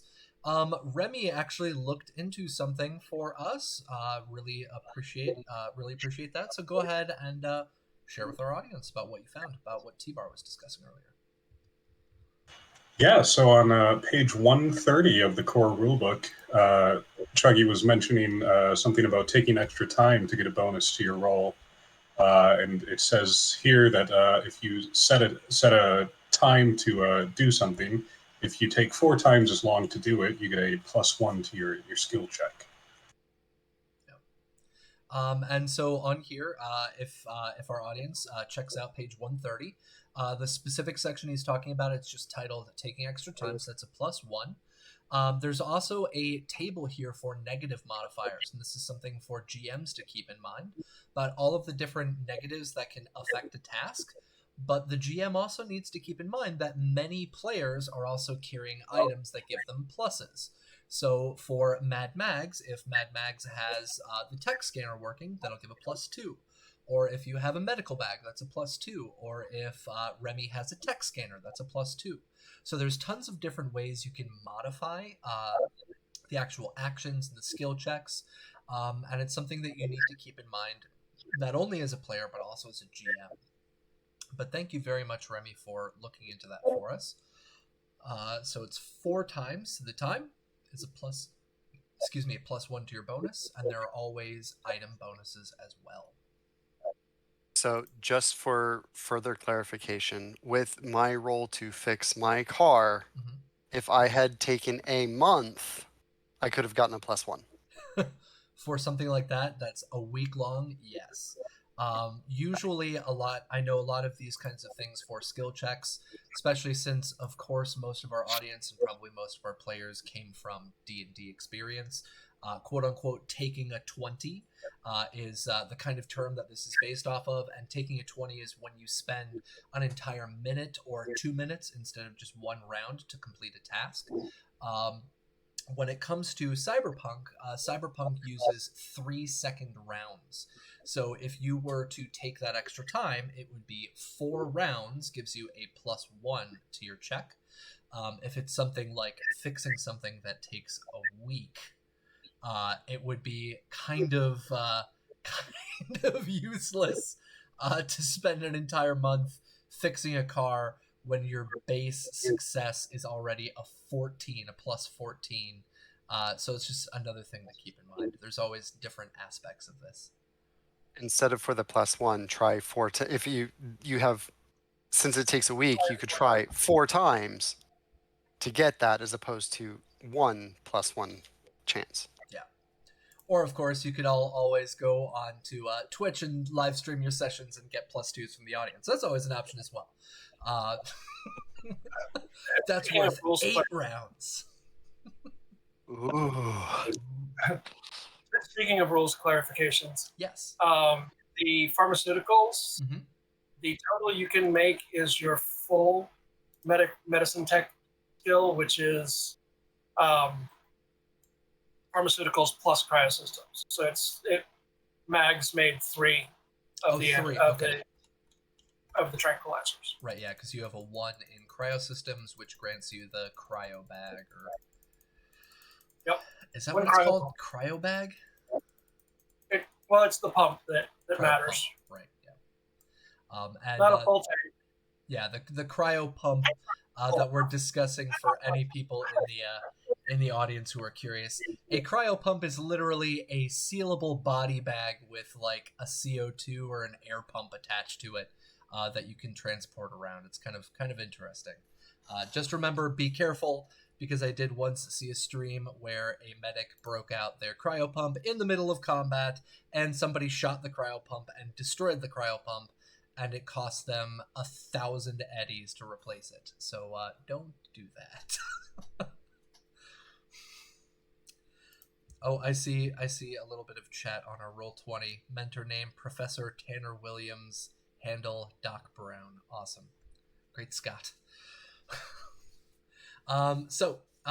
Thank you everybody in our audience for sitting tight with us as we went through our rules clarifications and checking. As I mentioned in our chat, for those on YouTube who may be watching, I'm hoping to try and make this a little bit more user-friendly or new player-friendly for a lot of our audience.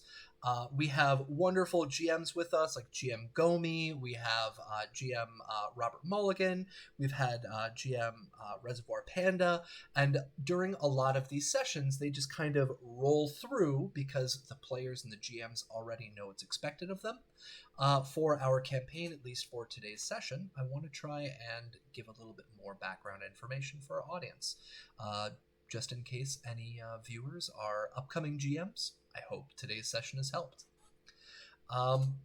That being said, today's session we are actually going to be using something that I have shouted out in the past. They are the perchance generators that I have worked on creating over the last few weeks, and I have been getting some wonderful feedback about, and so I'm going to list those in our chat. So that our other GMs or other players who might be interested in using these can take a look, because we're going to be using them. The 2 weeks have passed. You all have fixed up your vehicles, you've taken care of your medical needs, your personal needs. Devilish Jack Holmes, as he already mentioned, he's able to heal up all of the damage that he did take from the previous session without any medical intervention, which is pretty excellent. And for all of you, the assumption is that after combat was over, that Mad Mags would have used that time to stabilize those of you who were in the in any vehicles, who got whiplash or anything like that. So yeah, that's just another little clarification for everybody. So the whiplash is gone. You don't have to worry about that critical injury. That was 2 sessions ago. Feels like forever. But that being said, our 2 weeks has elapsed, and Bear at this point comes up to T-Bar, and Bear rolls up to him and says, "Hey T-Bar, I've got a bit of a conundrum that I need help with. Can you help me out here?" What's a conundrum? Well, I've got a bit of a problem. We've got a shipment of goods that kind of went off the map. There was apparently, I was told by the Aldecaldos, they found some kind of underground bunker or something along those lines. I've only heard rumors about these before, but there was some goods in there that were apparently taken by some Raff and Shiv, and well, these goods could really help us out. And so I was wondering if you could take a quick bird's eye view of the area that we think this stuff might be held out in, and we might be able to go in and pick up some really helpful stuff. Would you be willing to do that for me? Just a quick bird's eye view. Just check stuff out. Yeah, sure. Count me in. All right. I'll send you out with well, you can pick whoever you want, but I'm going to give you some camera equipment so that you can take some photos while you're out there. All right, no problem. And so Bear loads up his T-Bar's gyrocopter. And T-Bar, who would you like to bring with you? It can be any of our 6 crew, or you can bring an NPC with you. Oh. I don't know, spotting stuff to be... Calamity seemed to spot a lot of stuff last time, so I guess I would bring Calamity. All right. And so Calamity, you're loaded up onto the gyrocopter with T-Bar and this camera equipment, and the two of you set out. And from where you are all at, I'm going to jump back out to the world map really quick. Where you are all at, it seems to be quite a distance that you have to cover, because the location that was sent to you was pretty far out. This location was southeast of where you guys were at. The main camp, as we've established, is this red dot right over here. So this red dot, let me do select move. So this is our main camp here. But the information that you find out is actually that This location is somewhere out here. They've sent you out north of Phoenix, straight west of Night City. And it seems to be quite a distance, something that would be pretty difficult to cover in a car. And so that's why T-Bar and whomever he's requested to take were requested to head out there. And so, T-Bar, you have an aerial vehicle, which means that you don't have to worry about going along all of these different routes because it would take a much longer period of time. And instead, you are flying out there. And so, yep, I'm going to pop up my little measuring tool here. The total distance that you've been asked to cover is right around 700 kilometers. It will take you several hours to get out there flying. So we've got 1, 2, 3, 4, 5, 6, 7, 8. So it's going to be 8 hours of flight. Am I going to need to refuel during that time? That seems like it would be more than one. I mean, I don't know that much about helicopters, but so that's actually something that we can bring up. So give me 1 second. That's actually a good point. You are in an aerial vehicle. You don't have to worry about taking the roads, so you should actually be able to travel faster. So give me 1 second. Supercar, Cyberbike. Not This rocket is the gyrocopter, skates. right? Yep, gyrocopter. Yacht. Not very- Gyrocopter, there we go, yep. Yeah, it's not very far. Yeah, so the speed that you can travel is 161 kilometers per hour. So that'll be 700 divided by 161. So it'll take you about 4 hours to get out there. When it comes to your range, though, your range is very, very short. So it's only 80 kilometers. So you're only able to go for about 45 minutes before you have to stop. So what you've been sent out with is you've been sent out with extra fuel to help you cover that distance. no problem. Okay. So for those of you who are curious about what the heck I'm talking about, Operation Streisand Effect. For those of you who are curious about what I'm talking about, we're taking a look at Vehicles of Red. And so Vehicles of Red, we're on page number 19.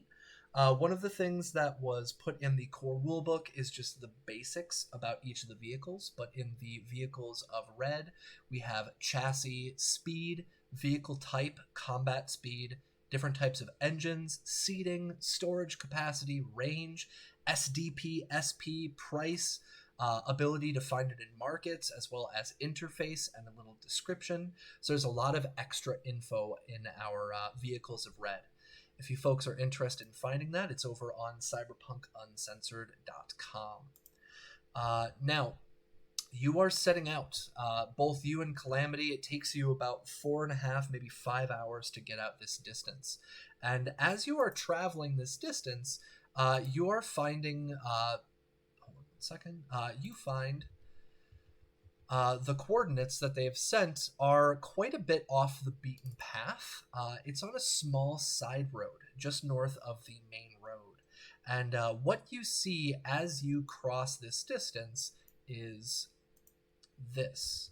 1 second. So if you guys check this out on Twitch, I don't have enough storage space on my Roll20. My apologies. So you see this right here. As you are passing over. And Calamity, what I'm going to need you to do right now is please roll on your character sheet. This is going to be, I believe, a composition check for taking photographs and pictures. So can you roll composition for me?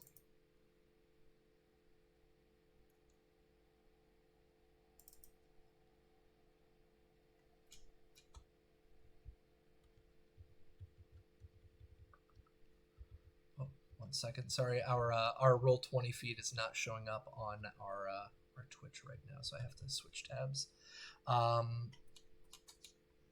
Composition, sorry about that. That's under education? Yep.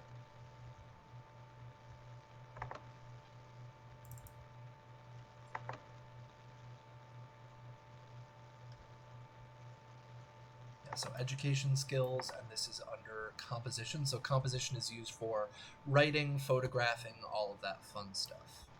And so you got a 13. So you're able to get several pictures of this building here, and what you're able to specifically get pictures of is you're able to see something that's on top of the actual building itself. So here I'm going to zoom in, and I'm going to leave that there for our Twitch, and you're able to figure out kind of what's there on your own. I'm going to let you try and gather that from the picture here of the pictures you have taken. You guys spend the next 4 hours and you get back, and these are the pictures that you are able to supply to Bear. And so Bear looks over... Oh, what's up? I was just going to jokingly take a picture of my butt and include it in there with the pictures for Bear, just randomly. All right, let me Google man butt picture. Hold on. No, I'm not going to put that on our stream. This isn't rated X. It was just for Bear. Yes. Just for Bear. And so Bear gets a wonderful picture of your butt. That's going to be the first picture in the roll that you give to him. And the next pictures are right here. And so after another 4 hours, it's been about 8 or 9 hours of total flight. You guys get back. And T-Bar, you're a little tired, but at the same time, well, how else are you feeling after 9 hours, 8 to 9 hours of flight? I imagine before the flight I picked up like some synth coke to do along the way, make sure I could stay up. Synth coke. All right, go ahead and roll me resist torture and drugs. Woo!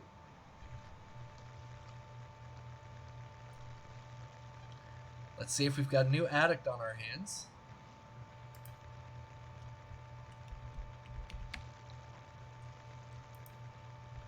What'd you get? Oh, not yet. 16. Synth Coke DV. Let's see. 15. Oh my god, you beat it. Just barely. Okay. So you are able to keep yourself awake and functional and not addicted. And so for those of you in our audience, Synth Coke is the future of cocaine. It lasts for 4 hours, and during the duration of the primary effect, your reflexes increase. And the problem is that it could also lead to things like paranoia for GMs to call out for the player. And so you're flying for 8 hours. Are you taking one bump or two? Because they only last for 4 hours apiece. I imagine I need to then. All right, go for it. Let's roll a second one. Oh, before you roll, hold on 1 second. Anybody in our audience want to give him a +2 right now? Here is your chance. Okay, so if anybody wants He's to sharing, give him a right? +2. Oh, he's sharing? I don't know. That's his call. I mean, it would be rude not to. Okay. So I'll take both of you. Please roll your resist torture and drugs. We've got 1 +2 in the chat. Anybody else? Nope. All right, go for it. Make your rolls. I'm going to use 2 luck just for the hell of it. Okay. Oh, looks like my girlfriend has chimed in. You get another +2. All right, so both of you get a +2 to it. So we've got T-Bar 18. You cleared it. Raven, sorry, Calamity 18 as well. So with our +2s, both of you have survived your synth coke run-in. No addiction, just a nice high. So while we're like all drugged up and probably chatting the whole way back, because you know people can't shut up on that, I'm going to try to learn what Calamity actually remembers and what she can't remember. Okay. So Calamity, what are you remembering? Like I try to like trick her. Like I say like, oh, Calamity, you remember that 100 I lent you last week? Like I'm trying to find out like how her memory works. Like, is it like 1 week ago she forgets, or like it's only like long term? It's actually only faces and names and maybe things I've done. All right. What was your name again? Tailbar? Tobar? Ubar. Rhubarb? Yeah. Just fly the plane. The plane? She's forgotten what vehicle she's in, too. Yeah. All right, so yeah, you two are chatting. It says here, Savage McNavage, phone's at 5%. All right, Savage, we'll see you later. Have a wonderful one. Hope you enjoy the end part of the video on VOD. And for NBK as well as Apollonius, is that supposed to be Greek or Roman? Thank you both for your +2s. Appreciate it. So you to get back, T-Bar has found out that Calamity's memory is a little sketchy. She's forgotten what kind of vehicle that she is in, as well as what his name is. But does she remember if she owes him 100? I didn't catch that. I don't know. Does she? Do you remember the 100 you let me last week? Derek Roll on it. K-Dog? Gonna roll on it? All right. Odd or even, so I'll just do a 6. Odd is she does remember, even she doesn't. Okay, so she does not remember? I didn't. Well, I did, and you said you would go pay me back right after we got done with that last job. I guess. I'll give it to you when we're on the ground. I prefer now, just in case you forget. You don't trust. There's just no trust here. I mean, you got memory problems. Can't even remember my name. How can I trust you on this if you can't Of course, I remember my remember name? your name, Rhubarb. It's all right. You just hold on to that.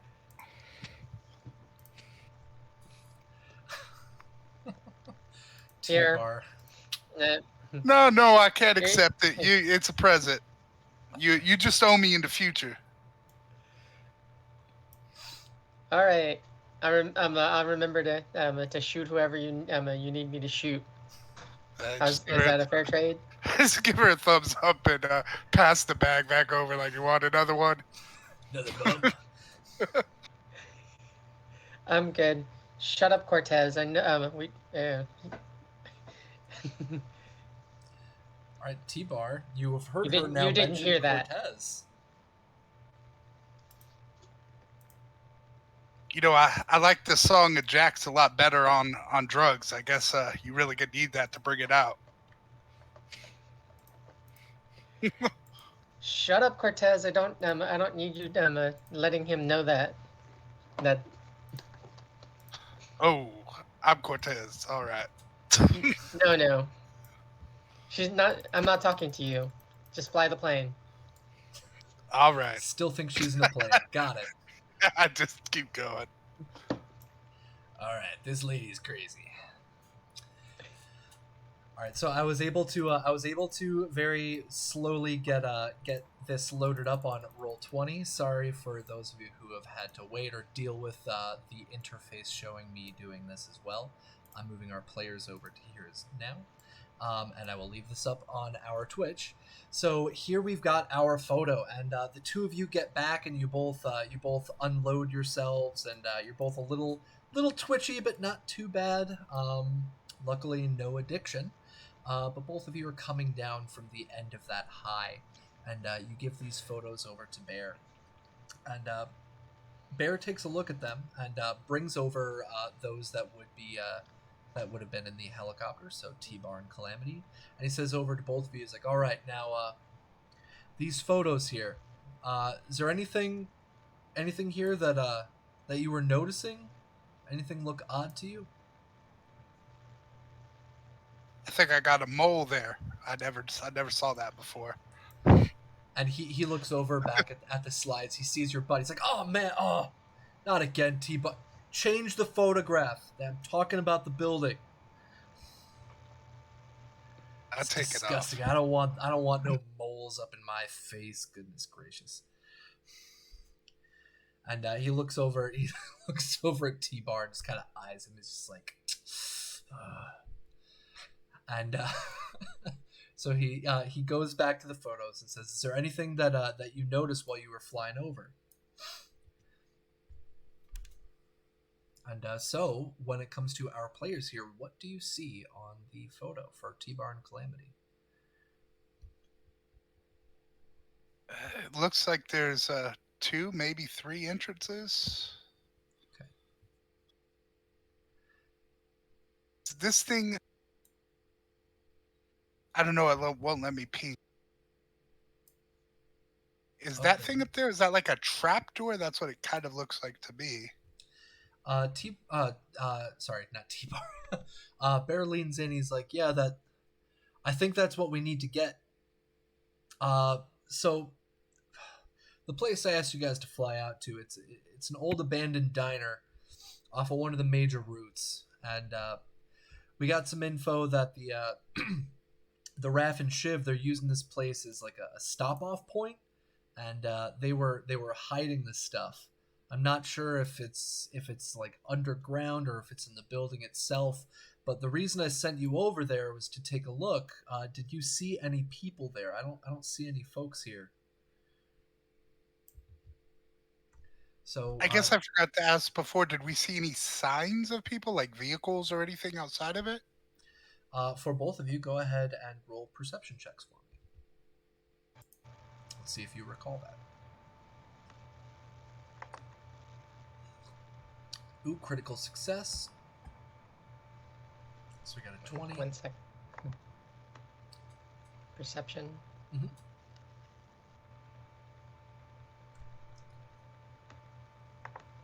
17. Awesome. So we got a 20 and 17. You did not see any people there. What you noticed was that there seemed to be some sources of like lighting. So that's what these likely are. They're being pinged right now. So there's some sources of lighting.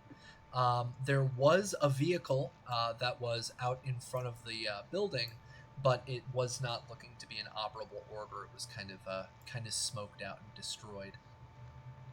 But you didn't see any people walking around.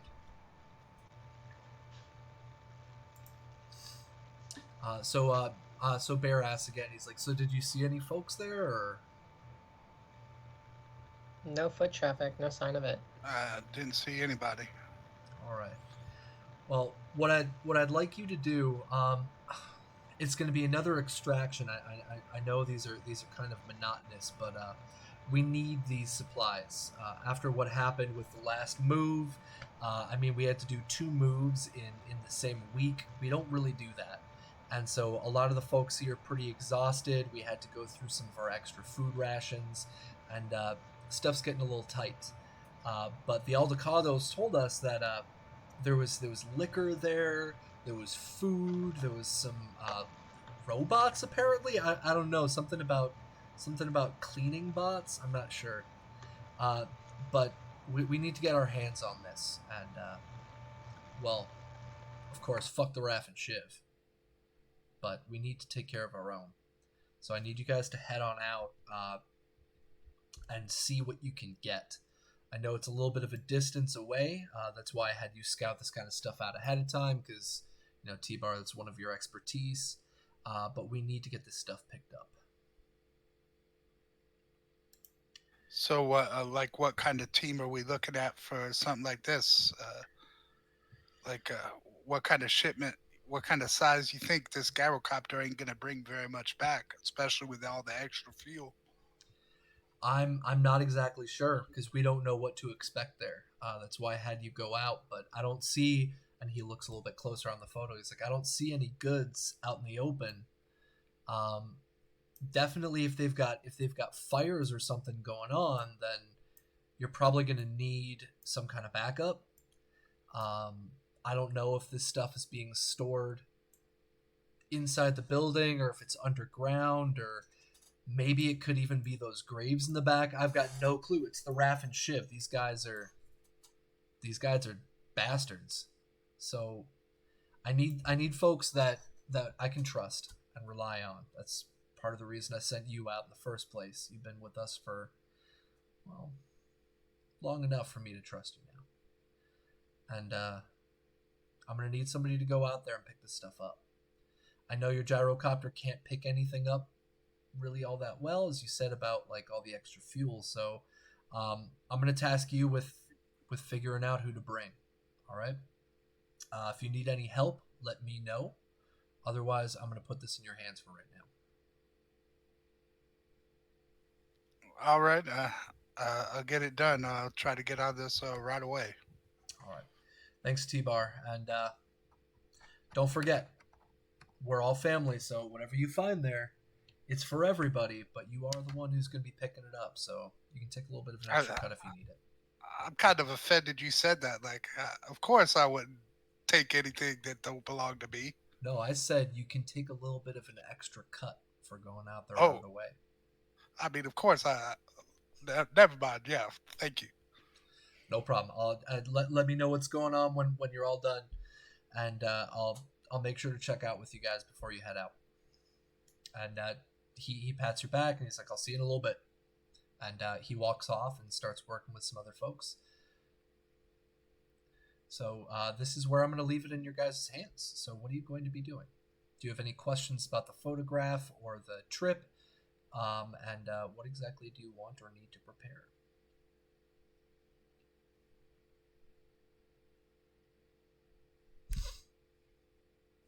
I guess it's Calamity's right there. I guess we'll need some muscle. I can sneak in and drop whoever we need to drop, but let's see if we can get the guys together. Yeah. All right. Yeah. Let's. Group work last time. Might as well see if any of them are around. Maybe Beryl will let us use the new play toy we brought back, provided it got fixed. Yeah. So I guess I'll Could go just look. drop us off out there. I guess I'll go look for Jack and Tech if you want to get the other two. Will do. And I guess I will go to find Jack and the Remy to see if they are available for this mission. All right. Go ahead and handle that, guys. Yeah, you find Jack. What time of day is it, GM? At this point, it is probably evening-ish. Yeah, it would still be up there. He's found the tallest RV in the pack, and he's found a ratty old deck chair, and he's put it on top of the RV, and he has a cooler full of beer and his guitar, and he's just kind of noodling when you find him, like big umbrella on it as well. Is it? Oi, you! And he points to T-Bar. Oh, that pint, fella. Yeah. And I'm using my grapple hand to grapple up to the top of the RV, pull myself up, and try to grab one of the beers out of his cooler, with my other hand, as soon as I get up. Yeah, help yourself, look. I'll do the thing where you open it with your teeth and spit out the top there. I saw you take off and come back. You've been gone all day. I know what Bear gets up to. What's going on? There's a job that needs done out near Phoenix. Bunker something diner. We need a few people. Figured you didn't do so bad when you weren't running before, so figured we'd take you along on this. Tell you what. I will come along to make sure you silly bastards don't die. How's that sound? You gotta worry about that. But, no, that's fine. Yeah, all right. All right. You can thank me later. And he climbs down from thing and kind of staggers over towards, and then realizes he doesn't really know what he's going, where he's going, and what he's doing. He stops a second, turns around. Hold on. You bring in the scary woman, right? Yeah. She went to go get the others. We just. And yes, I am. Tech. I am definitely in. They will wander off to get ready. All right. And I guess with Jack, I'll head over to find Remy. Yeah, so you'll find Remy in his tent. He's sort of hunched over this little workbench, sort of putting the finishing touches on this grenade he's been working on.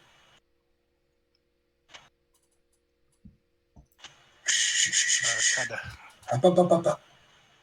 No sudden moves now. It ain't stable yet. Just hold on for a second. And he sort of turns a little knob and hear a little hiss sound. All right. What can I do for you, T-Ball? Is that a bomb? Of a sort. Uh, A little something special I've been working on. well, looks like we got some other work. Might be a little money in it for you if you're looking. There's a job out near Phoenix. We're gonna be heading out to diner, underground bunker, something about robots. Figured that I might heard be diner. right. I'm in. Let's do it. All right. Gonna be flapjacks? Sure, yeah, of course. My man. So, yeah, I guess I'll just say, well, Calamity went to get the others. Whenever they're back, we'll head out. I guess just grab your belongings and we'll meet over by the chopper. Alrighty. See you there. So walking over to Domino's. You'll find Right, Domino. Domino's got the back of the Colby open, his car, and he's laying in the trunk, upside down, looking back at the camp, and like following where people are going upside down, and then looks like he's sketching on the roof, on the ceiling inside the Colby, and then looks back. Oh, hey, Lemmy! Wait, paper. Hey, Lemmy. And holds out the Rise and paper with shine, her approval. Steve-O. I'm here. Rise I'm and awake. shine, Steve-O. I'm awake, and it's Domino. No, What's up, it's Lemmy? Steve-O, right? No, Domino. Oh, okay. What's Big up? Bear has Big Bear Boss Man has a job for us. Oh, okay. We gotta go recover some stuff. So grab your stuff. We gotta go. Sweet. Am I driving? We'll figure that out when we link up with the rest of the guys. Oh, who else we gotta grab? All of us. We gotta go and we're gonna go and talk to Megs. Mags. Right. Let's go. Cool. All right. Do you need me to lead the way? Here, follow me, and head over to Mag's tent. Start walking off in the other direction. Hey, Mags. Oh, over there. Okay. Yeah. Over. This way. Hey, Mags. Lemmy needs us for something. For Bear. I'll let them explain. We gotta go. You in? Just a recovery. We have supplies to go get. Okay, yeah. Here's that. Hey, Collie. Looks like I got another run. How long are we going to be out? I don't. Where's the recovery? Lemmy. Give or take a day. Might be out for a day or two. All right. Bye, sweetie. Yep, and she'll head out with you. All right, so we've got our six, and the six have come back together for this. And what I'd like to do really quick, I typed it out in chat. I'm not sure if any of our viewers are keeping super close eye on the chat, but if I can get the folks listening right now, if you can either vote 1 or 2 in chat, you are all going to be contributing to our future map. about which option that we are going to be rolling with. So please feel free. Our players can vote as well, either 1 or 2 in chat. I'll be checking those and see which one wins. And for that, we will be picking out what our next map is.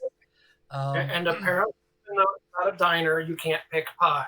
Nope, you cannot pick pie. Sorry. Maybe if you find a nice freezer or something in storage, I don't know. Oh, War Daniels, options are 1 or 2. It is just mysterious options. We'll figure out which map we are going to use depending on votes. And so what happens is that all of you get back together and you head back over to where T-Bar is at and where the gyrocopter's at. And you see Bear standing there with another one of the folks there. And give me 1 second. Sorry, my throat's a little messy, so give me 1 second.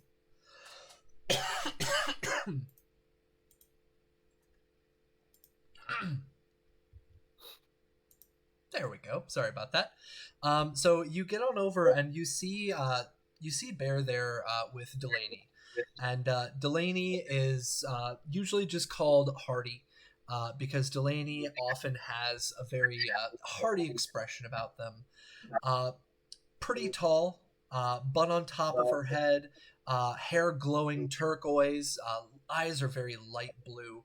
But you can see on her skin that she, of course, has been with Snake Nation for probably decades. Her skin is fairly worn out, pockmarked, grease stains, but you can see that because of her expression, being Hardy, she is always in a good mood. And you know that Hardy is one of the heads of the motor pool. And so when you guys are walking over, she sees T-Bar and she says, "Hey, T-Bar, I got a proposition for you." All right, that sounds interesting. Sure, and I'll go over there. And you walk on over, and she greets you with a big smile, and she gives you a big hug, and she's like, "Hey, I know you've been busting your chops trying to get everything going for us. You and Domino both went out on that last mission. Domino, come on over. I got to talk to you." Sure. What's up? So as Domino comes over, you see Bear has a big smile on his face. And Bear says, what Hardy's trying to get to is we both know you've been working your tails off. And we have an offer for both of you. If you are interested, we might be able to help you get some slightly higher quality vehicles if you want to trade out the ones you got. This next upcoming mission might be a little taxing on your current ones, and so we're gonna give you the option to get something a little bit, and you hear her speak up, a little bit hardier, and she big smile on her face for the horrible pun that she's dropped. And so for our players in the game and for our viewers in chat and on Twitch and on YouTube, both of our PCs here are looking to upgrade to the next role ability. So if they do plan on upgrading to the next role ability before our next session, I am extending our players a chance right now to preemptively upgrade their vehicle to something new. If they would like to do so now, they have that option. Otherwise, they can choose to stick with what they have for the next mission, wait until after the gig is over, and then look at upgrading their vehicle if they choose to increase their role ability. So our options for both of you right now are to take a look at the Vehicles of Red or at the main supplement, and you can figure out what kind of vehicles that you may want to upgrade to, or if you want to stick with your current one. As for our other four, while the two of them are looking at their next vehicles, you see Bear come on over to you as T-Bar and Domino are standing there chatting with Hardy. And Bear comes over and says, "Hey, I know the four of you had some taxing issues with the last run we put you on against those canked out bastards. But I know you all got some newer tech to work with. I need all of you to bring something with you, and this is going to be a little odd of a request for me to be saying, but I need all of you to give me 1 second. I need you all to bring this tracker with you, and you see him break out this box. It looks similar to the black boxes that Remy had been working with in the past. And you see him take out this box. He's like, I need you to take this. Once you find the shipment that's there, don't take everything. Leave some behind and leave this box with it. I'm going to see if we can try and track the Raff and Shiv's movement. Can you guys handle that for me?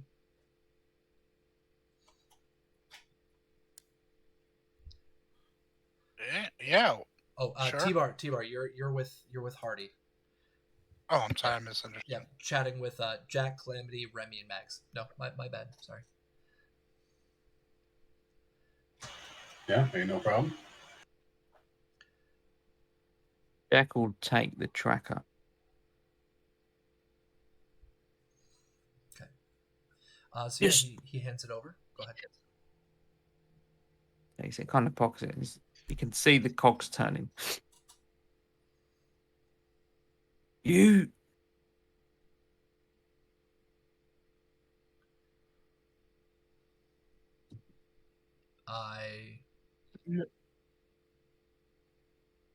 Are you actually on the right track?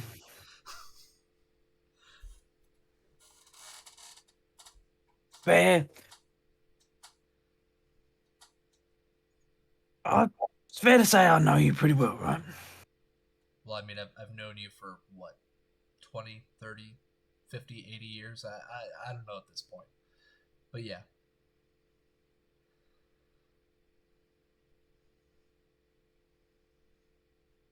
This is textbook Bear. He kind of throws the tracker up and down a little bit. He's palm like baseball. I'm presuming it's that size, but if it ain't. Yeah, again, it's about the size of a glasses case, so. Oh, that's fine. Yeah, he's doing it. I have one question about the ship. Yeah, what's up? They're after bastards that I remember. I can see why. But if you want to track their movements, they've never been a centralized group.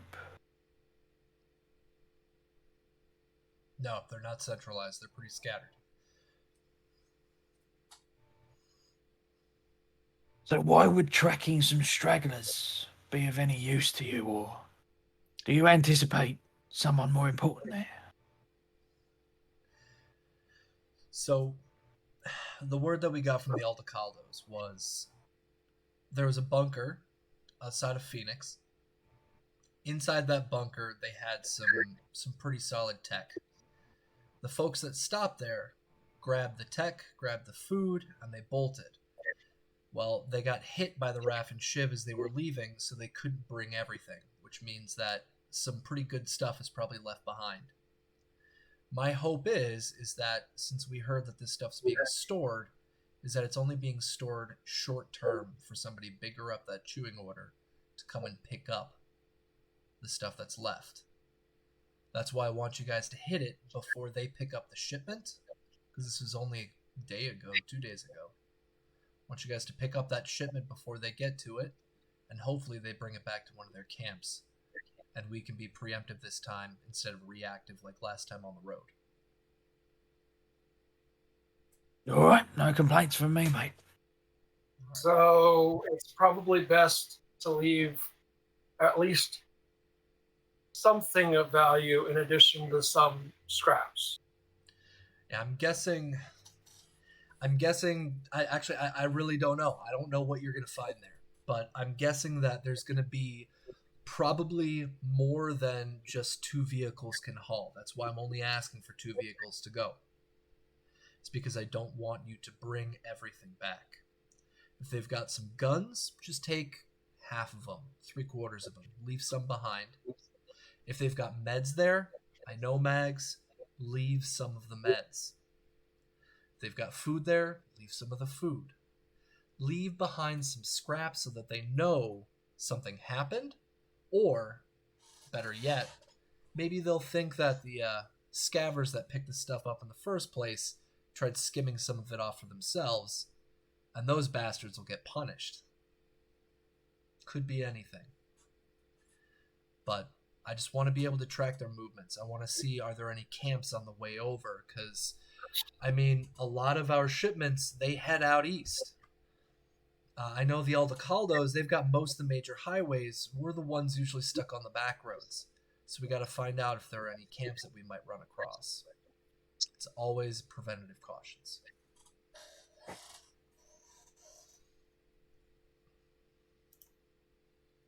Did you guys have any other questions?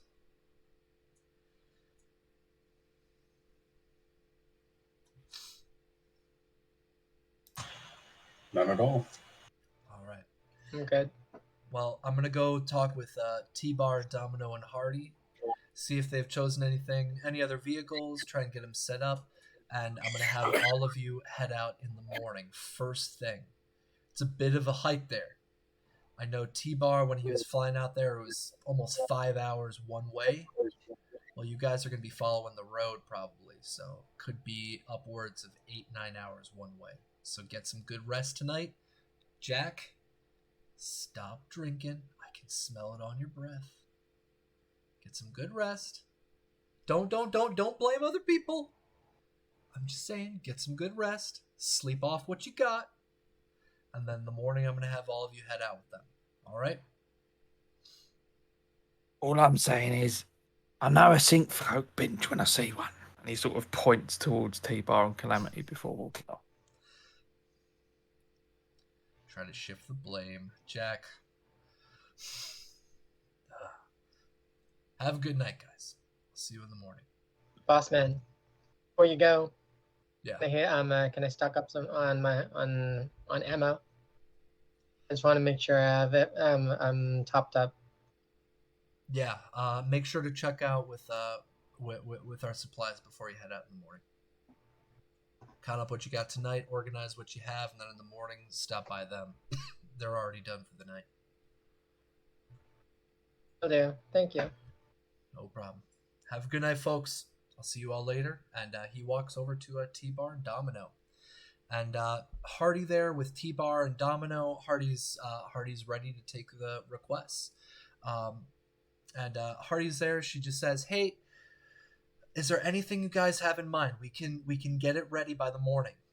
So, what is it that you need?" So yeah, what I would like to do is I like my car, but I want to change out some of what's going on in it, and I will be upgrading to Moto 5 to get access to rank 5 upgrades.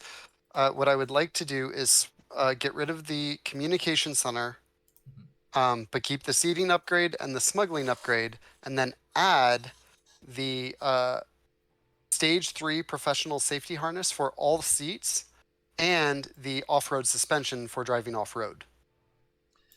All right. So, for our audience, what he's talking about, these are specifically from Vehicles of Red Vehicle Modifications on page number 42.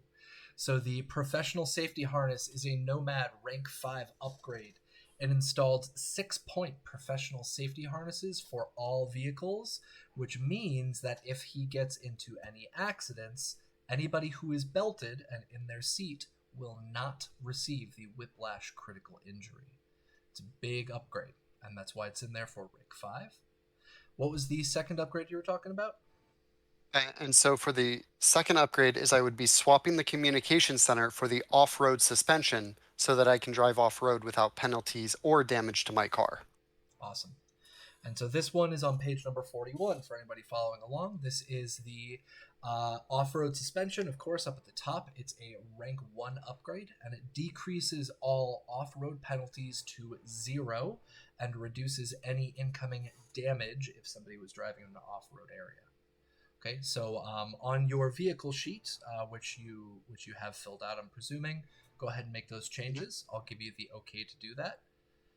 One last one that I want to put out to the group and for people in chat.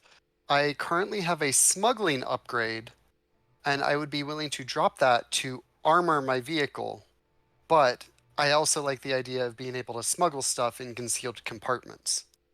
So I want to put that out to the viewers to decide whether it would be better for my car to be armored or for me to be able to smuggle stuff.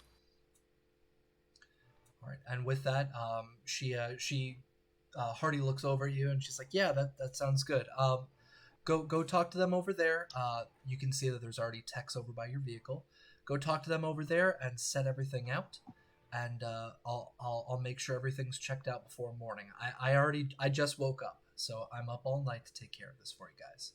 So go ahead and talk with them." And she looks over at T-Bar and she's like, "T-Bar, anything you want to change up? Do you want to keep using the gyrocopter? What is it that you need?" I mean, I did just put those really cool flames on there, but I don't know. I think something a little faster, a little bigger might be better. I was thinking of switching to the AV3. Okay, so AV3. Let's see, what page is that on? That's the cop AV, right? Yeah, that's page 20 on the Vehicles of Red. Okay, so yeah, for our viewers, page 20 up at the top, AV3 is also known as the Aero Cop. So this is a kind of a police AV. If you've ever seen the movie, what is it, The Fifth Element? When Corbin Dallas was in the middle of that police chase, that's what it looks like. So it's got one driver, 3 passenger seats, and it's a little bit faster than the gyrocopter.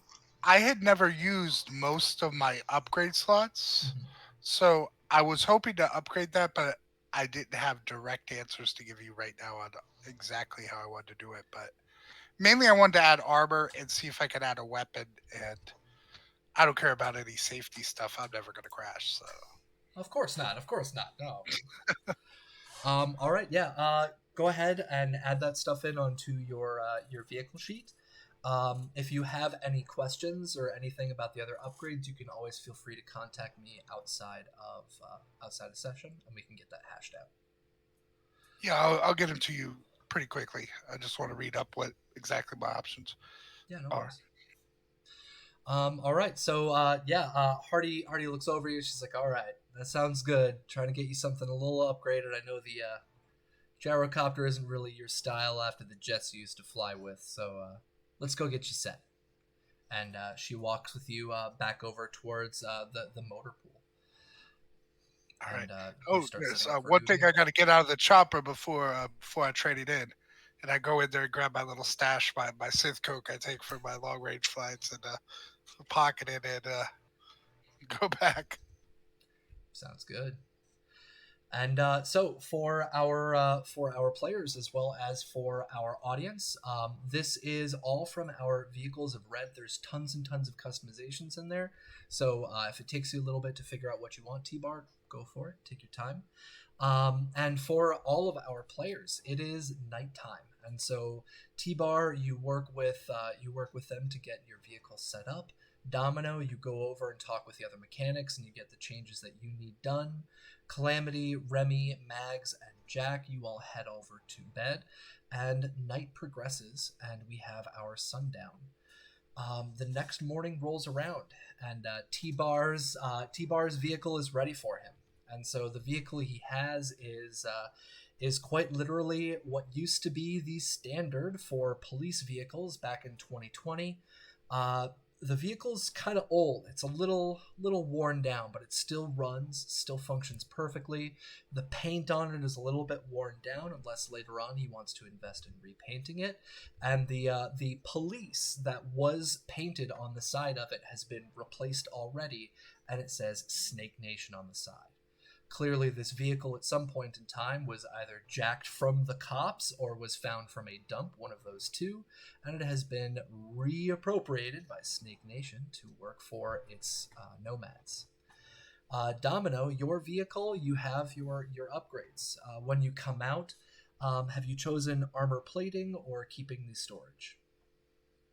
It was unanimous for armor, so. Okay.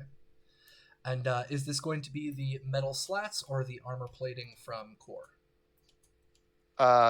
plating from core for now. Okay.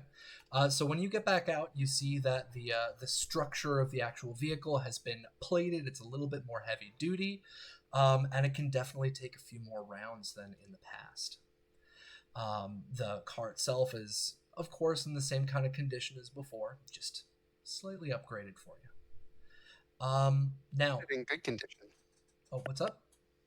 I had it in good condition. I spent a week making sure it was all pretty and nice. I know. I'm going to let our 6 players here figure out what they need to take care of. What I'm going to do is I'm going to put us on a quick, like 2 or 3 minute bio break. I have to run to the bathroom.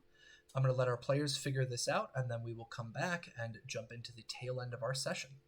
So, ladies and gentlemen in the chat, we'll see you in a few.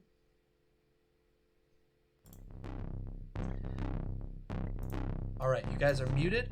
I desperately...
All right, folks. Sorry about that sudden spontaneous bio break.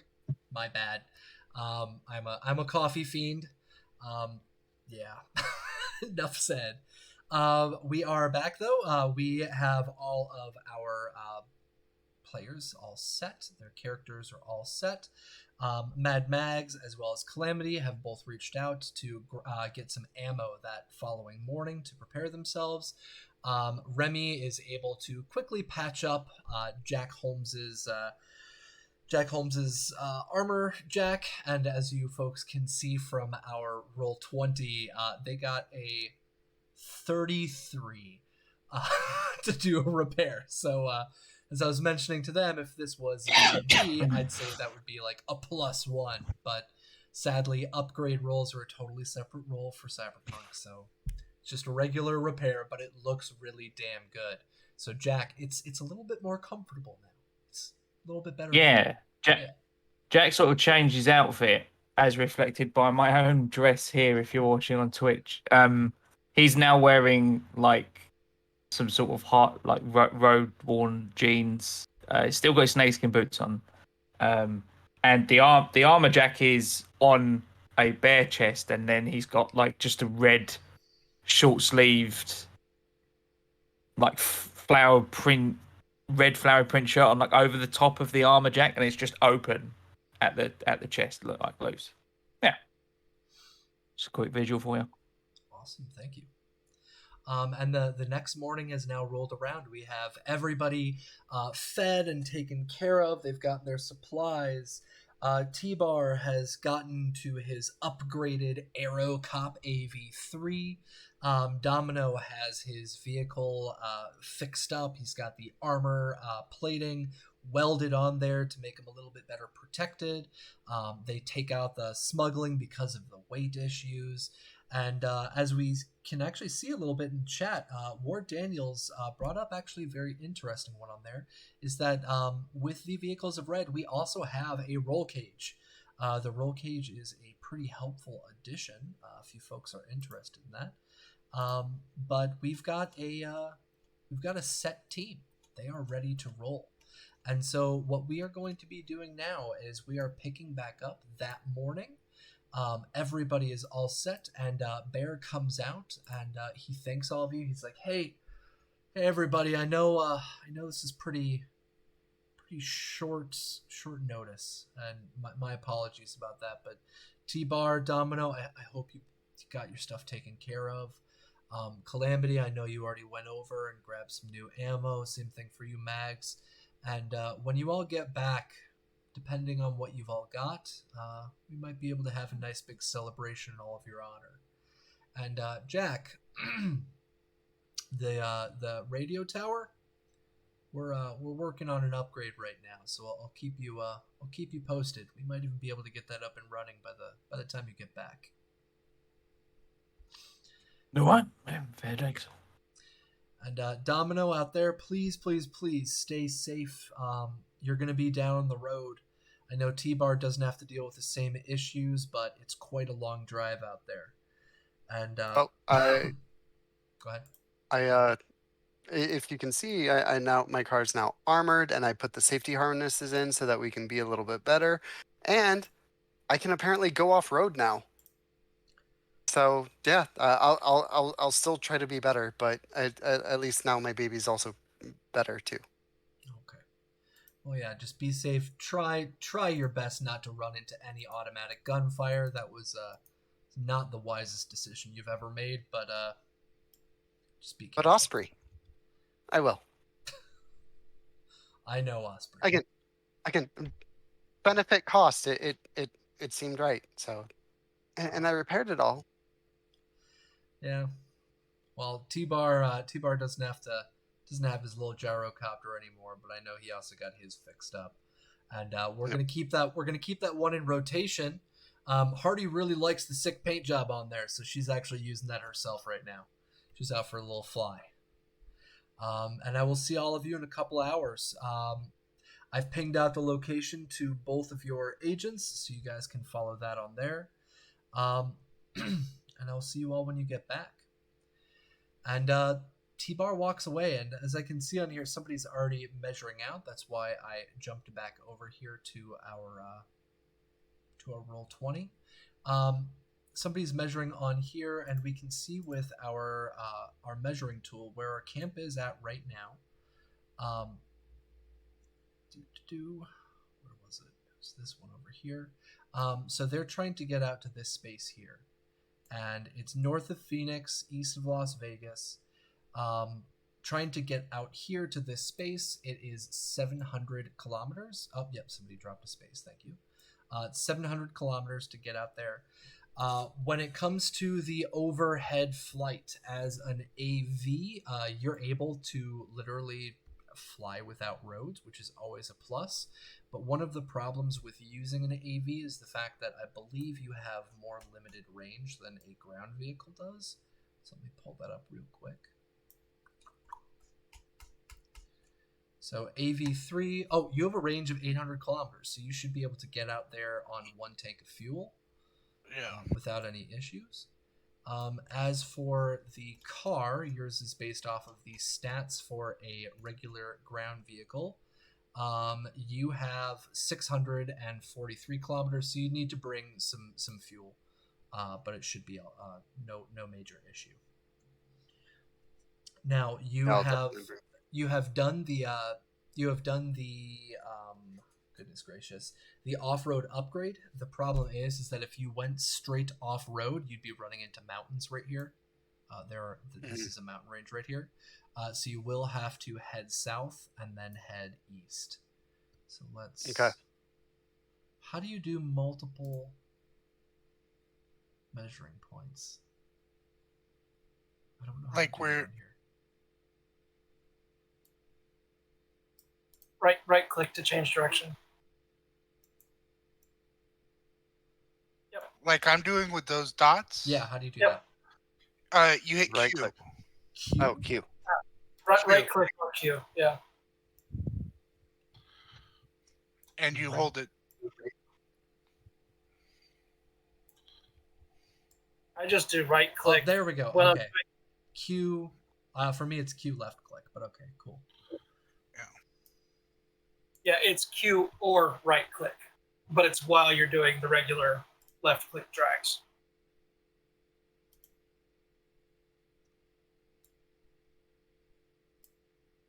Mine's still not working for me. Whatever. I'm not fancy like all y'all. I see somebody's doing that for me though. Thank you. So it's going to be 845. So let's round that to 850 to keep things simple. So that'll be some refuel on ammo. That's all right. Now, one of the special things, one of the reasons that I put this map together is because one of the things that I would like to experiment with all of you now is in regards to the travel itself. Each one of these is one block, 1 hour of time spent on the road. And so what I would like to experiment with you guys is doing some rolls for these different areas. So we've got 2 vehicles. We're going to have 2 people doing their rolls. And what I would like to start off with is 1 hour straight out down to Los Angeles. We've got 2 blocks here. So T-Bar, what I would like you to do is please roll a 1d10, and Domino, please roll a 1d10.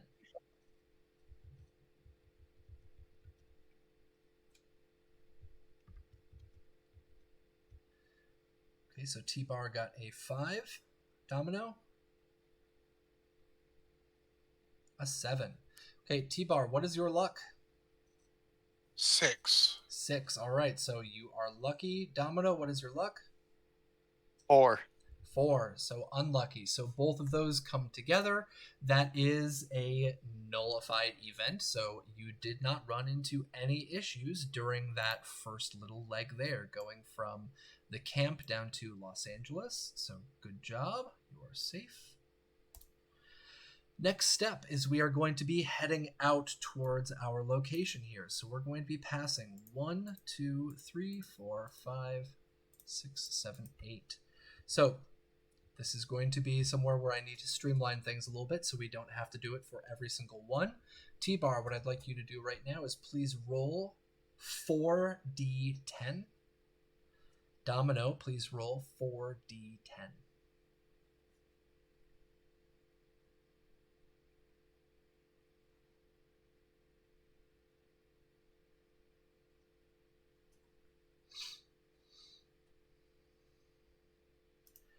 All right, and both of you, excellent. So both of you were able to run underneath your major scores, I believe. So T-Bar, you said your luck was 7?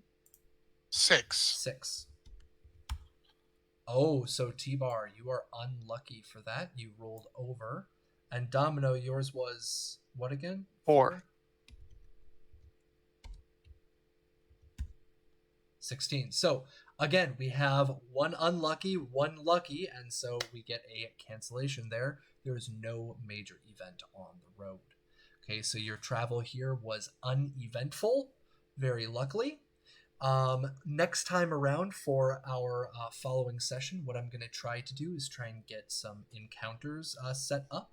I know there's a couple of different guides online from other authors, so I'm going to take a look and see what's available online. So not just if we look at the individual roles, it looks like the if we wanted to go that route, the first one nullifies, the second one nullifies. We both failed the third one, but we both succeeded on the third one. Mm-hmm. Okay, So something unlucky happens on the third, and lucky happens on the fourth, maybe. Okay, so that's something that we can look into for a future session. So as I said, I'm gonna look online and see what's going on for other creators because I want to feature people other than just myself. So I'm gonna see what's out there. If any of our players here find anything interesting, please let me know. Pass it along to me, and we can see about featuring that. Our RTG has been pumping up the. There's a red Cyberpunk Red Encounters Android app that I've used. Now it's mostly for in city. Yeah, that's but the you can. Yeah. Stuff. I originally was gonna roll on that table there because I had my players do that for my local campaign here in Taiwan. I had my players doing that whenever they were even taking a taxi across the city. But for this in this regard, it would be kind of weird if you saw like Maelstrom out in the middle of the desert, or if the Valentinos jumped your vehicle when you were coming down the side of a mountain. So you get creative and just, if it says Valentinos, you say, oh, it's Raph and Shiv. If it says Maelstrom, it's specifically the Wraiths or something, Yeah, so that's something that I'm gonna look into for our next session. So I'm gonna see if maybe I can do modification on the tables that are there, or if somebody else has put out another supplement, that would be awesome. So yeah, that's something we'll deal with in the future. For right now, we have an uneventful journey, and yeah, Chuggy, you're a little out of focus right now. Yeah, I don't know why that keeps happening, but I'll fix it. No worries. But we get to our destinations pretty uneventfully, which is awesome. Safe this time around. Now, our chat, I asked our chat a little while ago to jump in there and give me some votes, and the overall consensus, the winning vote was vote number 1. So the first out of the 2 maps is the one that I am going to be using. Now, our players do not know what is on that map. Our audience doesn't know what is on that map, but I know. So, let's jump over. Let's give our overview. Okay. And so, our overview here. This is, let me drag our players over. This is our location. And you folks get on there. You get in pretty close to the location. And you're able to drive up to the actual building itself. And you see it's been, goodness gracious, what was it? It was about 7 hours. So it is now probably about 2 or 3 in the afternoon. So it's a little early in the afternoon. It's not night yet. And you drive up to this building, and on the exterior of the building, you see that the glass from the building itself has been partially shattered in. You see the road out front of the building has been worn away from years and years and years of complete and total neglect. And the building itself looks to have been a diner from maybe the 1950s or the 1960s that continued operating, at least in that capacity, until at least the Fourth Corporate War. Since the Fourth Corporate War, it looks like it's probably been abandoned for quite some time. And this is one of the places where I'm going to be using our wonderful Perchance Badlands Reveals. And here, I'm going to be taking a look at the actual building itself. So give me 1 second.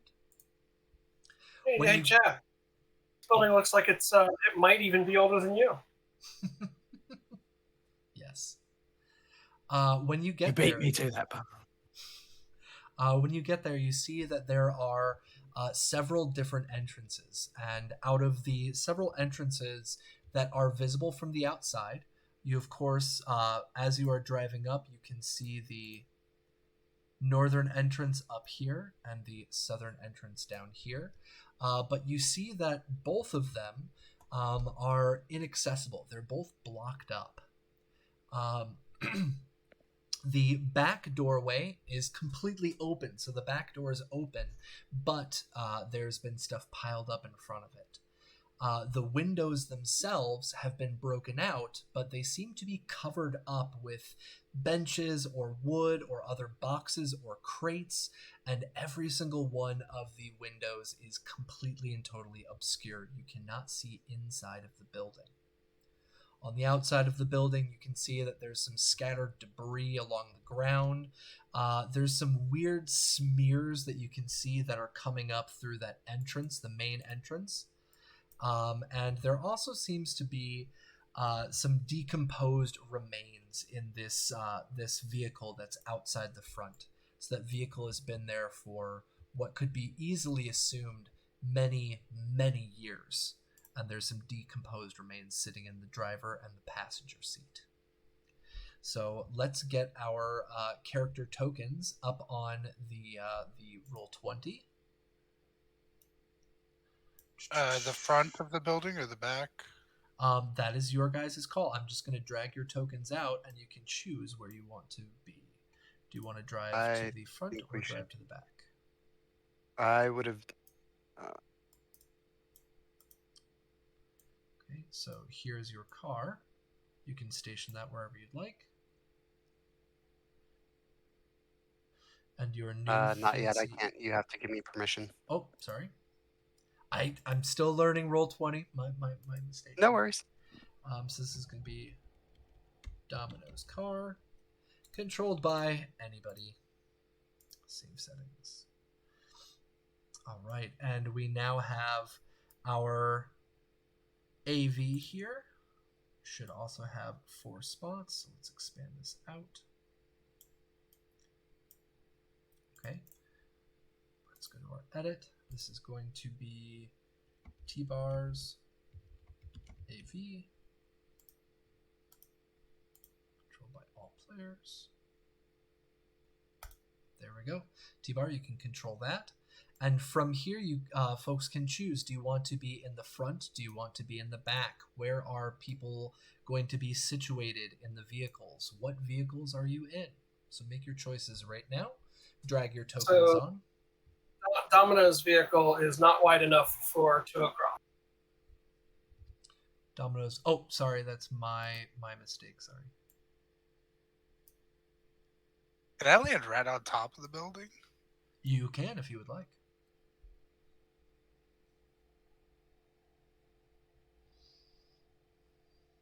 I'll just land right there.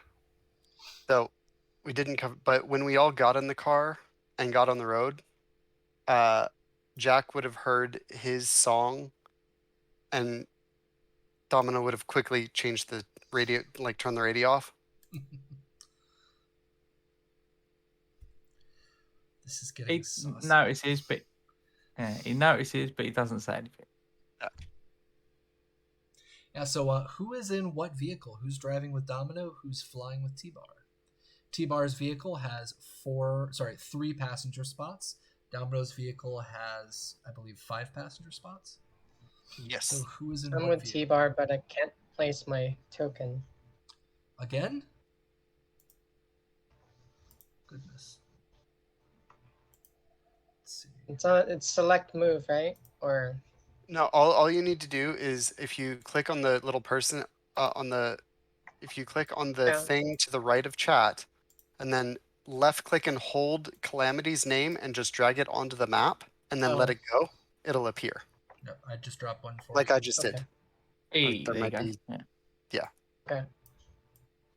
And you should be able to drag and move that around. There we go. Cool. It is always helpful to have some wonderful elites over on here with us. So thank you, folks. Now, before we jump all the way into this, I would like to point out that this is a map from Red Dragon, also known as Valstoys on Discord, and this is an unreleased map. So this map has not been yet released. He was very, very kind to patiently wait for me to run this on stream. So now that this has streamed, this is going to be released through his Patreon, and later on will be uploaded onto, goodness gracious, our Discord, as well as Instagram, Reddit, you name it, he's there. So this is our Thank you, first Valstoys. look. Yes, thank you very much, Valstoys. You are awesome. Always love your maps, and you can see right down here, Patreon Valstoys. I recommend anybody and everybody head on over and give him some love. Okay. So we have arrived, and T-Bar, are you going to be landing behind the vehicle, or behind the building, or on top of the building?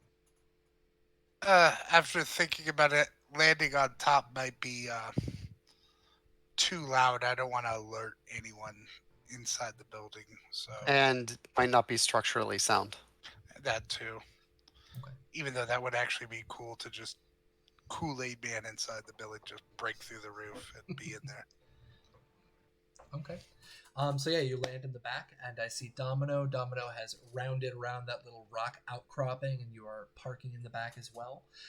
So from the back of the building, what you can see, I'm going to zoom in, and I'm going to start dropping little pings for you. You see a couple of different things. First thing that you notice is to the right of the vehicle, the AV, you can see what look to be possibly 2 graves, or at least 2 piles of recently disturbed soil with rocks on top of them. You can see multiple different cacti that are sitting around, and they look to be undisturbed and pretty old.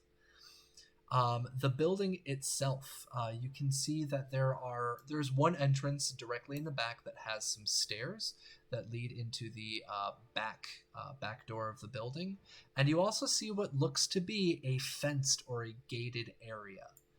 And so the fenced or gated area, it seems to have a little latched fence opening on the side, and you cannot see inside because it is closed off. You were able to see it previously on those aerial photographs, but you're not exactly sure what's behind that fence. I would like to make a wilderness survival check regarding the cacti. Okay, go ahead and roll. I'm wanting to see if it would survive transportation, and if it is edible, could be a food source, could be planted and salvaged to maybe be used as a healing knowing that, is there any benefit to, if nothing else, we come back with the cacti so that we have stuff? The cacti itself, you see that they're pretty standard average cacti. They are known pretty well for being an emergency water source. Oh, hold on one second. I see more rolls coming out. So they are a emergency water source.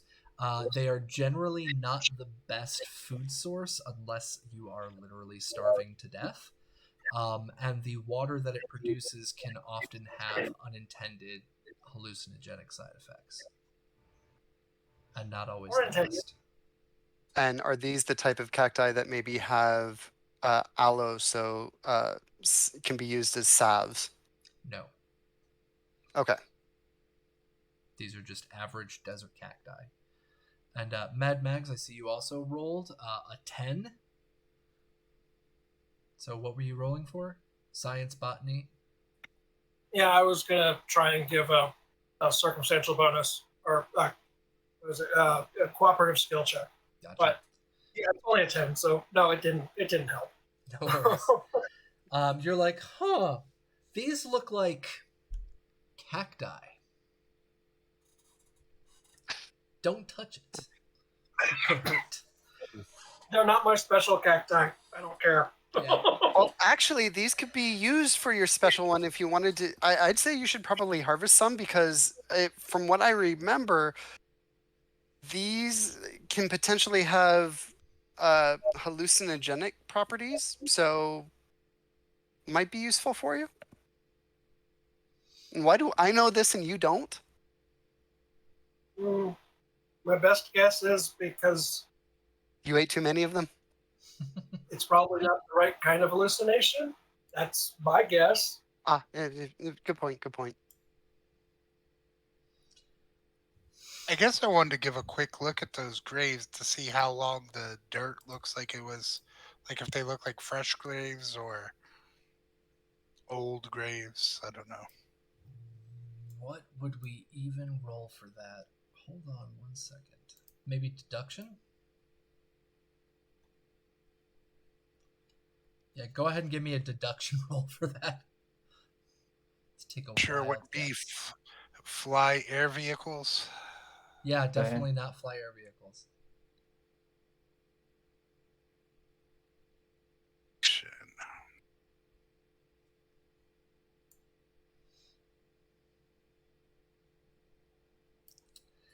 You're not exactly sure. The soil that's there looks like it's been undisturbed for a while. You don't know. Jack sees half of the group digging in the dirt and messing around with plants. So, oi! Mind on the job, lads. He's got his gun in his hand now. Gestures over to the building. Right. Was just looking for emergency things. Stop fucking around with the plants and let's get on with it. From the pictures we saw, I think behind that gate there's some kind of trap door, if I recall right. That looks like it might be the easiest way in. So Well, maybe try that, or it could be booby trapped. We could always check. And it looked like up top there was some air conditioning stuff. I don't know if we want to get in the main building, if we want to try the roof for access, but. So as you walk up towards the gate in the back, you notice still that the back door of this place, the door is wide open, but you can see that up against what used to be this steel door is now an ajar doorway. You can see several tables that have been stacked up against it and propped up to keep that door closed, and the windows that would be on either side of it are also closed too. And blocked off. And give me 1 second. Whatever you do, don't look on Twitch. I'm gonna drop in my fog of war, and then I'm going to switch you guys over to the proper map. And then Domino will probably try climbing on the roof. So you should all be over now. Do you see the inside of the building or no? See Nope. absolutely nothing. I see all black. So this should be reveal. Did that work? No. Negative. You have to. Sometimes you There have we to go. do Got a it, rebuild. got it. There Got we it. go. Okay, that was my mistake.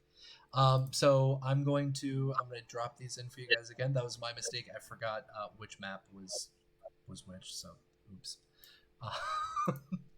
I'm still learning, guys. Don't kill me. You know, if you select all the tokens on the previous page, you can Mhm. copy and paste them. You can? Yeah. Okay, I'm deleting you guys really quick. Hold on. Let me jump back. I'll highlight, copy, paste.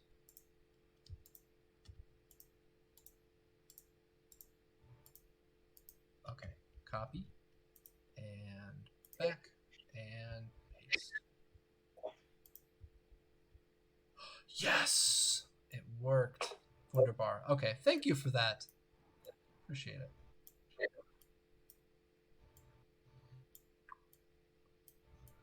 I don't know if you missed me, but I'll just drag myself back up, I guess. Huh? I don't see my token, but Are you under the? You're probably under the thing.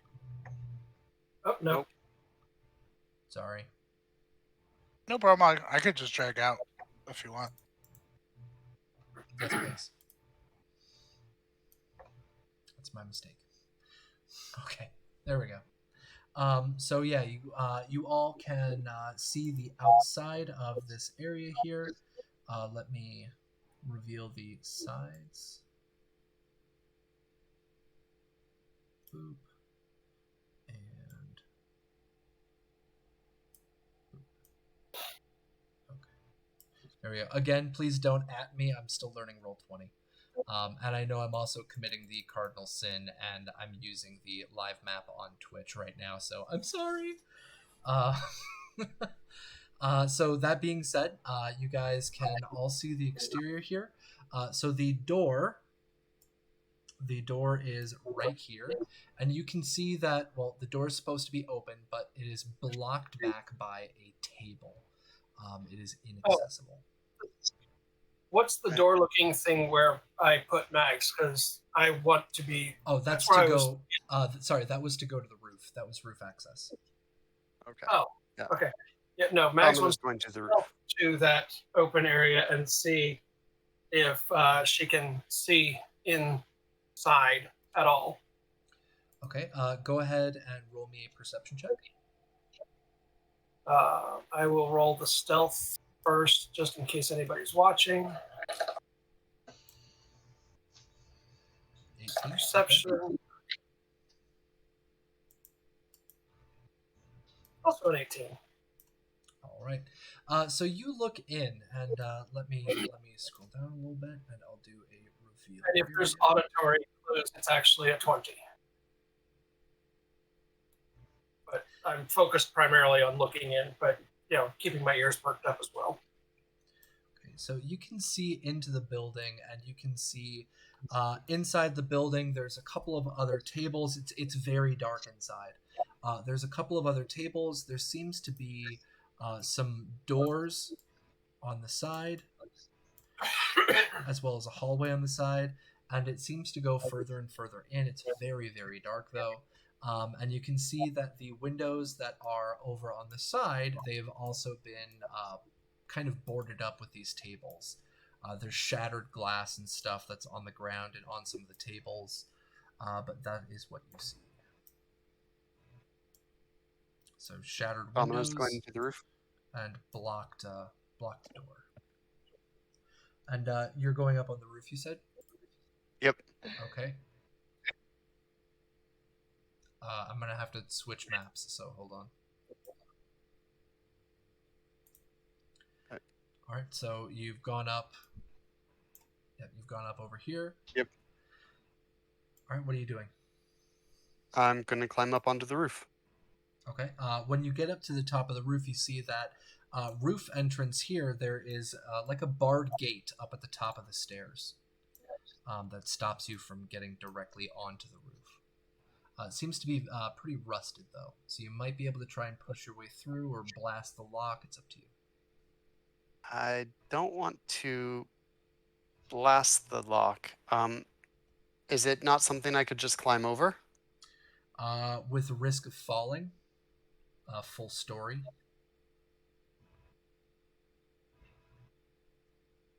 So you could try, but you have a risk of falling. You can make that call. That's hilarious. I'm going to try. You're gonna try to climb. All right. Yep. Give me 1 second. Is there a climb check? Because I've never asked anybody to do this in this game. I think it's athletics. Athletics. Athletics, Just it'll be, yeah. athletics. Okay, go ahead and do athletics. Crap. This isn't D&D. This isn't D&D. This isn't D&D. My lord. Okay, so you try climbing up on that gate, and as you try climbing up on the gate, your foot literally slips out of the bottom, and you fall not just onto the top of this landing, but down those stairs. You roll down them, and you get injured. So Okay. what I need you to do right now is, I'll roll for it. You're going to be taking some damage. Okay. So you take 6 points of damage as you fall off of the back of that gate, slam down onto the concrete, and roll down the stairs. And I assume not ablated, just straight. Just straight to your HP, yeah. Okay. Well, that Oh, no, we were trying to be quiet. Are you all right? I'm fine. I was trying to be quiet too. I didn't just want to blast a lock. Figured try to climb over it. It's not like can anybody hear lockpick? Can I just grapple hook up to the roof, like You with my totally grappling? could, yes. I'm That's gonna do precisely that. what I was about to do. I've got a grapple gun. I'm gonna walk around and open the gate from the other side and just like wave down at him. All right, so yeah, Nice. you grapple up, you come on up to the top, you go over to the gate. It is locked. It is a lock on both sides. I'm so you try to pretty open strong. it up. I'll try to just force it open. Okay, go ahead and let me see, because I'm using my perchance right now. So give me a body check.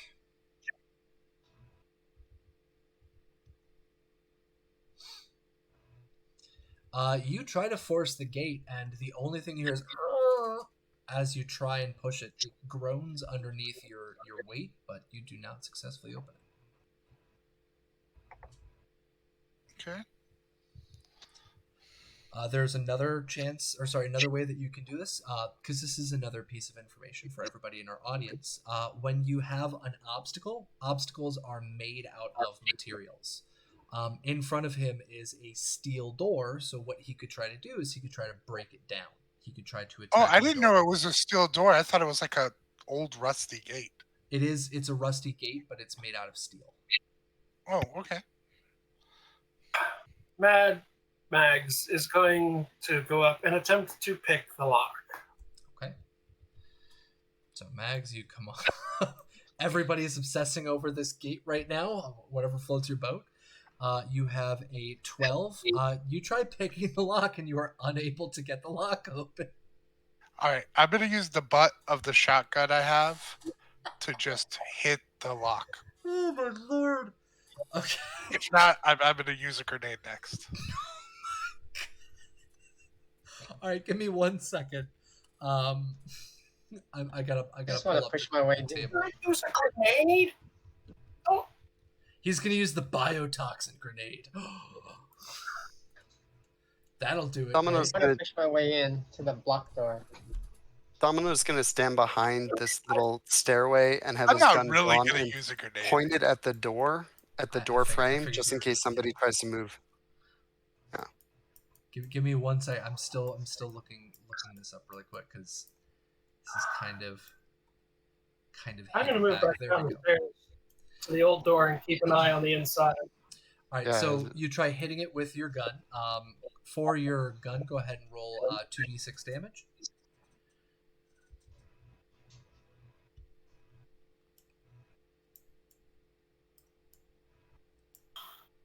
Sorry, I'm on a different window. What'd you roll?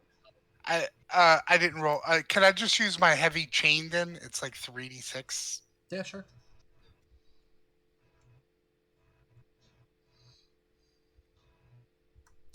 Yeah, 11. so you smack into it pretty hard. You dent it badly.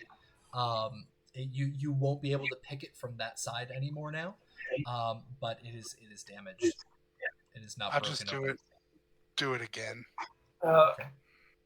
Mags went back downstairs and is going to continue to keep an eye on the interior to see if anybody's moving through that area. Okay. Just in case now that we're making noise. Yeah, a lot of noise because you're slamming steel into steel right now. With that second hit, T-Bar is able to smash the gate lock open, and it goes and smacks against the that top of the walkway up here. So this door is now completely wide open up onto the roof. Can I push my way into that blocked doorway? Yeah, so I heard you a little bit earlier, so you want to try and open up the doorway. Go ahead and give me a body check. How do I do that? So you go to body, and you, I believe you click on it, and it should just roll it. Right? That's how it works, I think. Yep. Okay. Okay, cool. 19. That is a damn good body check. You push against this pile of tables on the inside, and you hear a as some of them start moving, but they do not fall over. They seem to have been reinforced with something from the inside. Domino will help try to push with Calamity to try to give a bonus or adjust so that we're both pushing on it. Okay. Do my boosters work at all? 14, so that'll be an additional 2. Yeah, so when Domino comes down, Calamity, you feel him push up against it as well, and both of you kind of force that door open. Give me 1 second. So you force it open, and you're able to see into the building now. Give me 1 second. Let me move players over real quick. You're able to see into the main part of this this diner now, all the way out to the front. Give me 1 more second, sorry. All the way out to the front, and you see that inside of this part of the building. So we've got Domino and Calamity. The two of you have kind of forced your way in. Inside, you've got tables lined up against the walls. There's shattered and broken glass. You see what seem to be the leftovers of like shell casings and stuff that litter the ground. Maybe a few of them, not hundreds, but there's a few of those shell casings. You see that the tables have been completely cleared off. There's no leftover food within sight. There's stools and chairs that are still bolted down to the ground.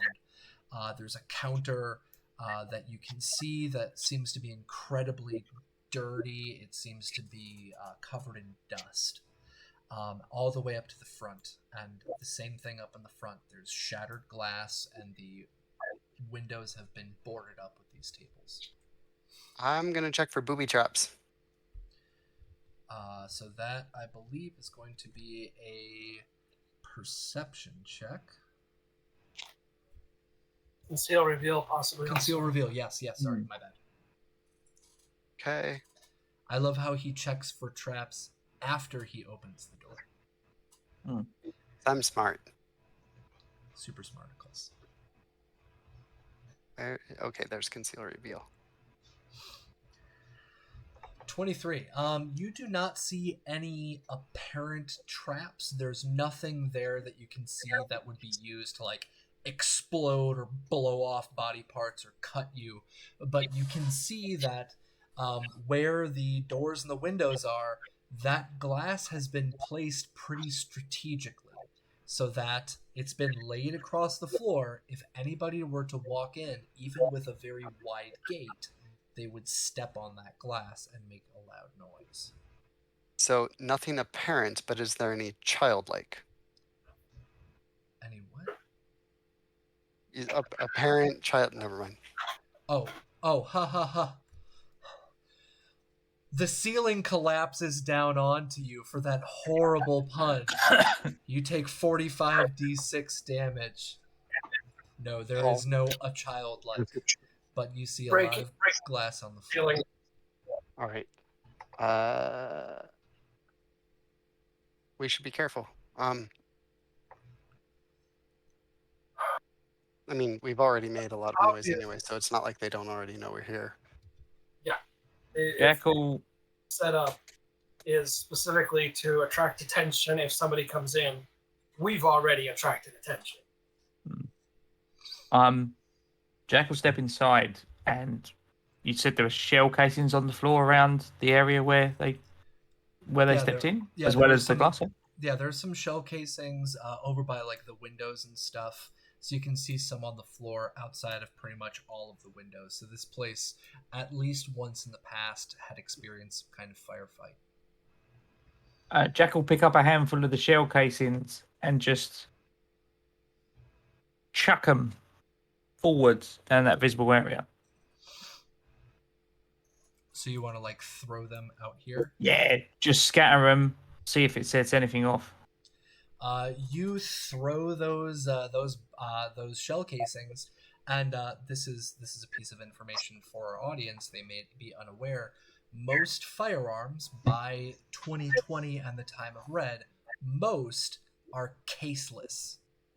So these casings must have been from like a very old kind of regular cased weapon. And he throws these casings down, and they clink very loudly against the floor. They hit some of the glass, but nothing is set off. Hey, Jack, aren't these from when you were like 40? More like 20, but... Oh, okay. Yep, have a good Francis night, Ward around Daniels. We're actually very close to wrapping up as well, but have a good one. Thank you for coming by, bud. Thank you, Ward. I want to cross the room Yeah. to right here. All right, so as you are walking in, what you see is down that hallway. There's a hallway to your side. Down that hallway, you see into the back area. There used to be a door there, but it is no longer there. And in that back, you can see the source of a couple of lights. There are a couple of lights inside. And that, ladies and gentlemen, is where we're going to end our session. We are inside of the building. T-Bar is on the roof. He has gotten that roof access open. Our intrepid team has entered the building, making quite a lot of noise, throwing shell casings, stepping on glass, and just kind of traipsing into the building. And they see sources of light from the inside. And I'm going to be stopping us there. So, with that, I'm going to pop over to our usernames, take down our PC names. We're going to do our outros, and we're going to start with Captain Mark. So, Captain Mark, please let our wonderful audience here know where they can find you. Come back next week. Find out if Jack walks out of the diner alive, along with the rest of the crew. Right here. Other than that, Captain Mark 87 on Discord. Find me on the Cyberpunk Uncensored place. Bit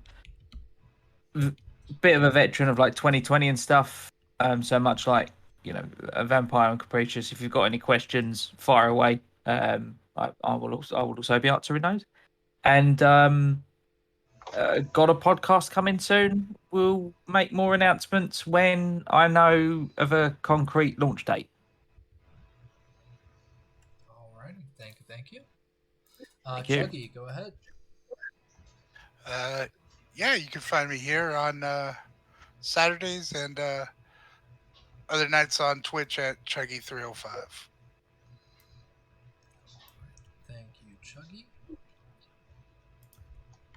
Atona. Hi everyone, I'm Raven. I've been your solo for the night. You can find me on Instagram, Twitch, Twitter, Discord at Doña Trece Cuervo. Awesome. Thank you very much. Johnny Drop. Hi, you can find me here every week at Sandman3096. You can also find me lurking on the Cyberpunk Uncensored Discord at Johnny Drop. And check out my SoundCloud at Arcs and Official. Awesome. Thank you. Vampire Bites.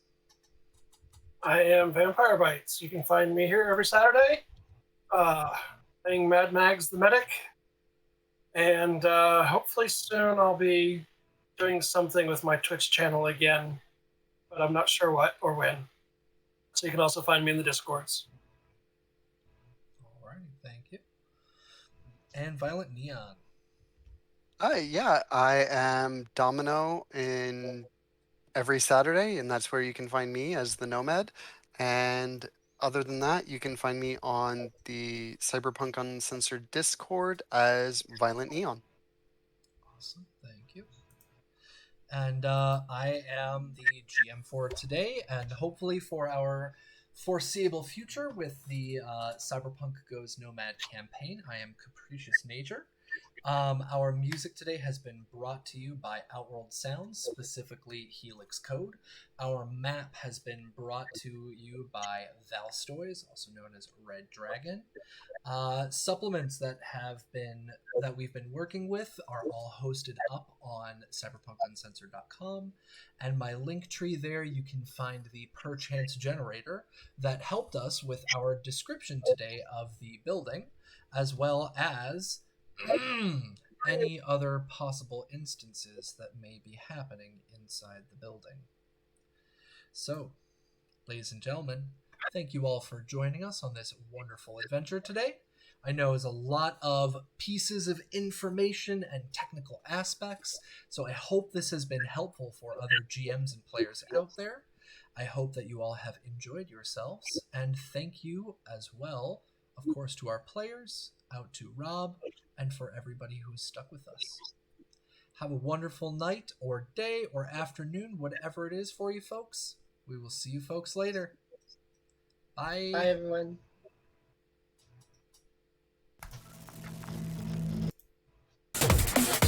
Cyberpunk Uncensored.